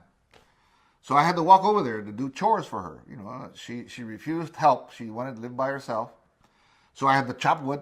She had all the appliances. Everything was there, but she didn't want to use them. She wanted to cook with leña, and she wanted to heat water and make her own soap, and, oh man, kill the chickens. But I had to do all that. So I learned how to do things like a field cook, if you will. So later, when I would go hunting, I was invited to go hunting with everybody because I could dress the animals, I could cook, as well as stay up all night drinking beer too. All right, so here's part of the story. When I first hit Cristal, with Luz and a brand new baby in 1969, we wanted to have a fundraiser. So I said, well, let's have a tamalada. And of course, I wanted to talk to some of the women because I have a problem. I no puedo embarrar. I never learned that skill. I can do everything else, but I can't do the embarradas. And if you don't get that right, it's not going to come out well. You can't unpeel the tamal yet. So I went to talk to a couple of ladies who I knew were family friends, and I asked them. And they, very cynically said, pues lo que quieres, mijo, es que te hagamos los tamales. I said, no, yo más quiero que vengan y embarren. And they didn't believe me. I said, mira, vamos a estar ahí, voy a traer los pelados, a las 3 de la mañana vamos a estar ahí con los marranos ya. Los vamos a matar, los vamos a pelar, vamos a tener las pailas corriendo, la leña, todo, y la masa, yo hago todo. Nomás ustedes hagan la embarrada. You can translate that. Well, they showed up at about 4 o'clock in the morning to check it out and see if I was telling the truth. And of course, they saw me on top of a damn pig, descuerando el pinche perro, el animal, con los sacos de malva, el agua hirviendo, and everything. And I had about 7 other guys there with me. And they watched us. And me puse a hacer la masa, me puse a hacer el guiso. And they kept watching until it came time to the embarrada, and they pitched in. I never had to ask twice after that. The women knew that I knew, and the men knew that I knew how to work. And if I asked them to do something, that's all I was asking for, and nothing else. So from then on, I had this little army without having to ask much. And so that's great respect, and that's great earning power.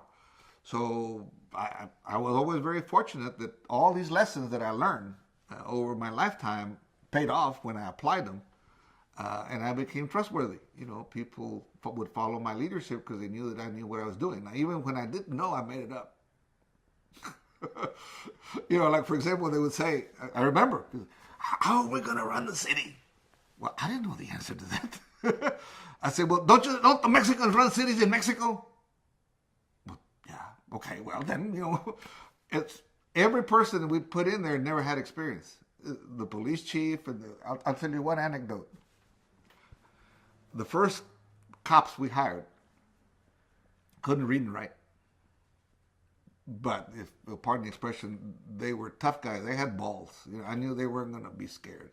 And part of their job was to arrest gringos and bring them into jail. Now, that's asking a lot of a Chicano who's not accustomed to this. Now you got a badge and a gun, and you're going to arrest whites if they break the law. Well, one guy did. And a big commotion because it was an important white guy. And so when I went to help because I didn't know what to do, I asked, well, what did he do? And this was in English, so the gringo could understand. The Chicano cop said, he got red in the face to me. So I said, pues, what do you mean? Pues tú se me calentó el culero, se puso ahí todo colorado, me quería meter chingazos, pues yo le di la madre. Now I understood all that, but that's what, he got red in the face to me. So that became an official violation in Crystal City, which is an assault on a police officer. So, you learn how to deal with situations because you make it up. Just like he said, he got red in the face to me. He knew who was coming, and so he took care of business. He didn't know what the law was. He didn't know how to write the ticket, but he knew what to do.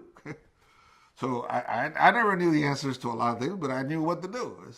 I just did. How can it be such difficult to run a city or figure out a tax roll or give a speech? No, esa mía le encanta que la acaricies y todo, se te pone encima y todo.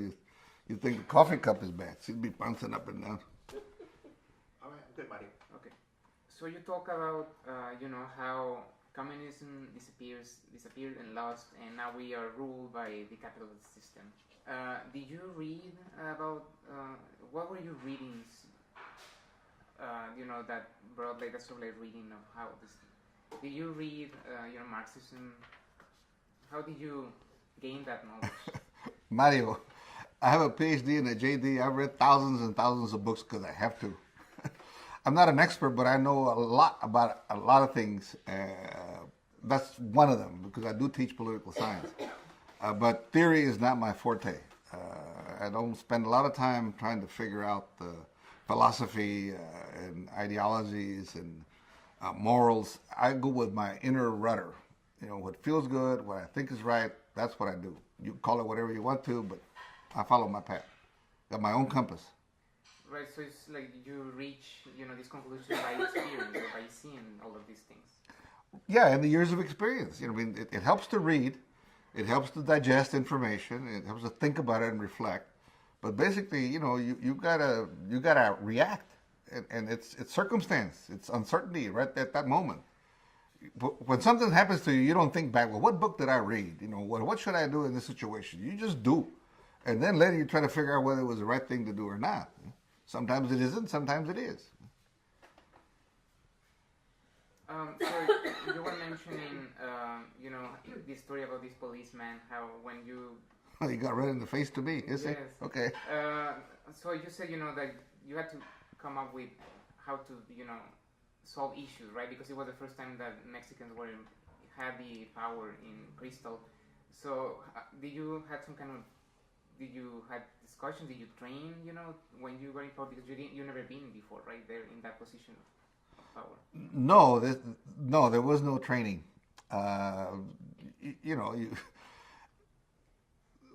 I became county judge as an example, by swearing, and at the day that I was swearing in, there was a death threat that this guy was going to kill me. And, at that time we had Chicano sheriffs and deputies, so they prevented that from happening. But you're there. You know that you're about to embark on a very dangerous kind of role here because now you're the official leader of everybody. And you have a different sense of justice. So I knew that from then on it was going to be a very precarious thing. Well, I didn't know what to do. My predecessor didn't leave any instructions. I tried to meet with him to tell me so we could transition. He said, I'm not. I'm going to be there till the last day at midnight. You come in a minute after midnight. So what did I do? Because I couldn't think of anything else. I got all my inner circle we did have spray cans of Lysol. I said, let's go disinfect the whole courthouse because it stinks like gringo in here, and there's no more gringo in here. I thought that was the greatest thing, and I told the sheriff, who was Chicano, José Serna, I said, quiero que hagas frijoles y chorizo para que peste mexicano aquí adentro. And that became lore. That now people could go to the courthouse porque se sentía como estar en la casa. Prior to that, Mexicans are afraid to go to the courthouse. It's a bad place to go to. And they'll tell you, no, yo no me arrimo a la corte. Or they'll tell you in reverse, chequea en la corte, yo tengo a clean record. Anda chequear en la corte. They know it's a bad place because of the history. So I didn't know. I made it up at that moment because that's what I thought that would be cool, to get the climate change. It was like 4 months later that I went to the first training sponsored by the National Association of Counties and Governments. And there, they give you these manuals, kind of like as a lawyer. I got to go to CLEs, continuing legal ed courses. I'm going to one Monday on adoptions and things. You got to go to get beefed up and so on. But that's the first time you get instructions. That's still theory. You're still the one sitting there. Got to decide. I'll give you another case story. There was a time, and it still goes on, where employers, it happens to these day laborers, they'll hire them, they'll work them, and they give them a bad check or don't pay them at all. In this case, bad checks. So I got a call from the Mexican consul saying, that the gringo in my county had hired these Mexicans and had canceled the checks. It wasn't any good. So I sent to get him arrested. And they brought him in. Now, but I'm sure you know, you're supposed to be informed, you're supposed to face your accuser, you're supposed to have a trial, you have a right to a lawyer. I know all that too, right? He knows I know. But I tell him, you know what your rights are, but they're not going to happen. I'm going to try you for every check, and I'm going to find you guilty, and I'm going to give you the maximum sentence. So you're going to spend the next 80 years in this jail here. Unless in the next few minutes you pick up this phone, my phone, and you call your banker to bring the money cash right now.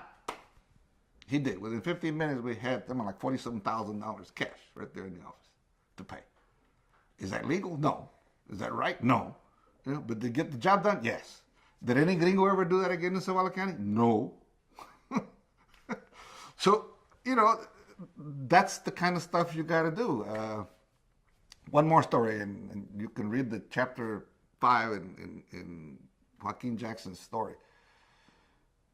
We were doing a walkout and a boycott, a protest, and Alfred Ali was I was afraid of that guy. That one guy I was afraid of because he's a killer, or was. He's already dead.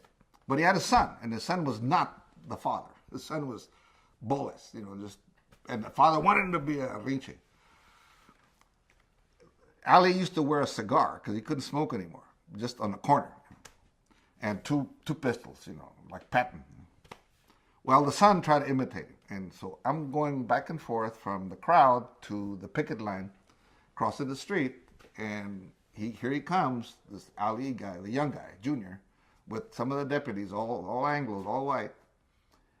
And he stops me on the way back, and he says, the next time you cross, I'm going to arrest you. Now, in my mind, just hearing the first two words, next time, he could have arrested me the first time. So why is he warning me? Because he's ballless. He's not going to do it. He's trying to see if I got any balls. You learn this by experience. It's not in the books, but you got to have the balls to do it. You know, learning it is not enough. You got to do it. So, and the crowd is listening. You know, everybody can hear. I used to smoke. So on the way back, I stop, pull out the matches, and strike a match. And all I'm thinking is, don't shake, don't shake. Okay, so I put it by, and he starts lighting it. I knew I had him then because he's nervous. He doesn't know what to do. So, but he starts puffing on the damn thing, and I throw it down. And I said, you know what? You're gonna dream about me tonight in this episode. You better wake the fuck up and come apologize because I don't even belong in your dreams, motherfucker. Those words, this is the Texas Ranger, all these deputies. He didn't know what to do. They turned around and left. Now, the Joaquin Jackson, this is in the book. He was going to arrest me one time. And I said, no, you're crazy. You see all those people out there? They're not going to let you leave here, with me in custody. Now, I got to take you in my car. And to show people that you're okay, I'm going to take this Rasonida button and put it on and you're not supposed to touch police, much less a ranger.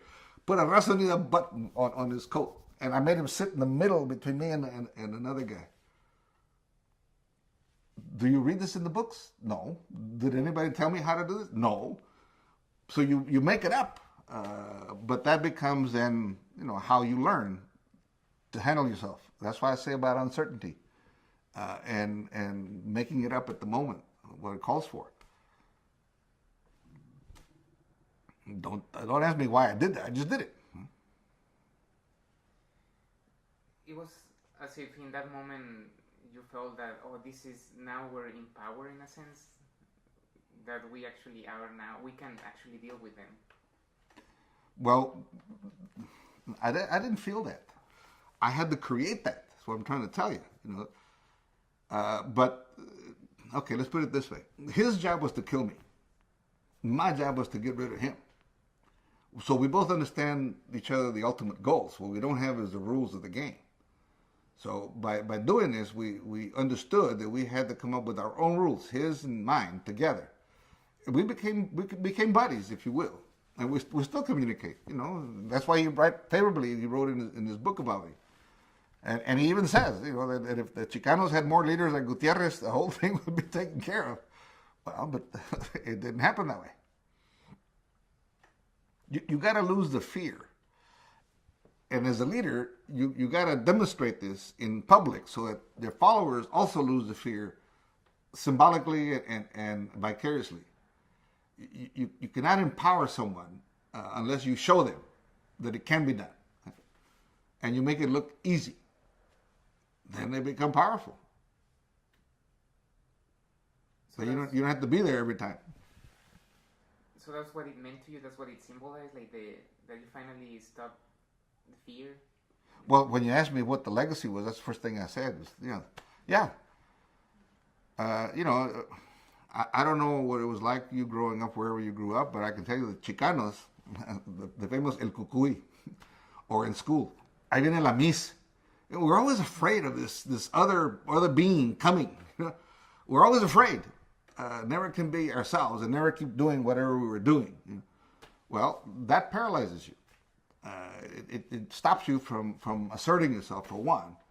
So you got to get rid of that fear. Not that I'm not a brave guy, believe me, but I don't know what it is. I'm not paralyzed. I just don't get paralyzed. It makes me reckless, yeah. Do I do stupid things? Yeah. Should I have done some of these things? Yeah, absolutely. Should I succumb to assassinations and attempts and threats and stuff? Yeah, I should have, but I didn't. And that's in the Chicano militant. I mean, I was facing these people, and I knew I was going to die. So if you know you're going to die, then why the hell recant? What's there to recant about? Kill me, se acabó. That doesn't make you brave. It's just a realist. There's no way out of this. Well, by you taking that position unknowingly, I didn't know what was going to happen. That unnerved them. So I learned a lot about psychology from that moment on. Well, it's beginning with that John B. Lair guy. He taught me a lot with that incident, and I have good recall.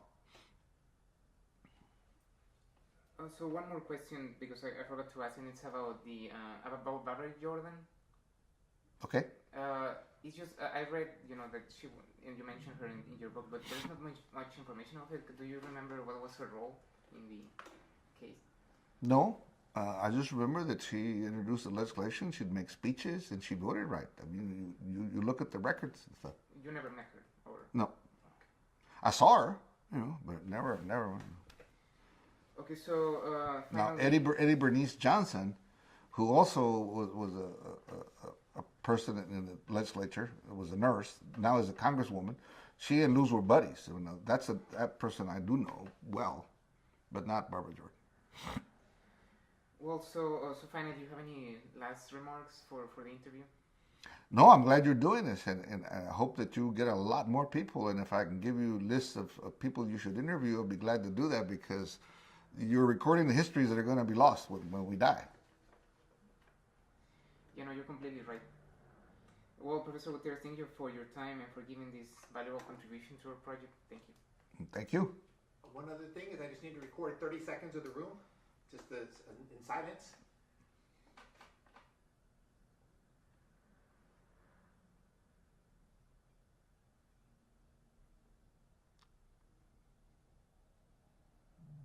This should be enough. Thanks. You just unhook yourself. Yay. What was your burning question? You never asked it.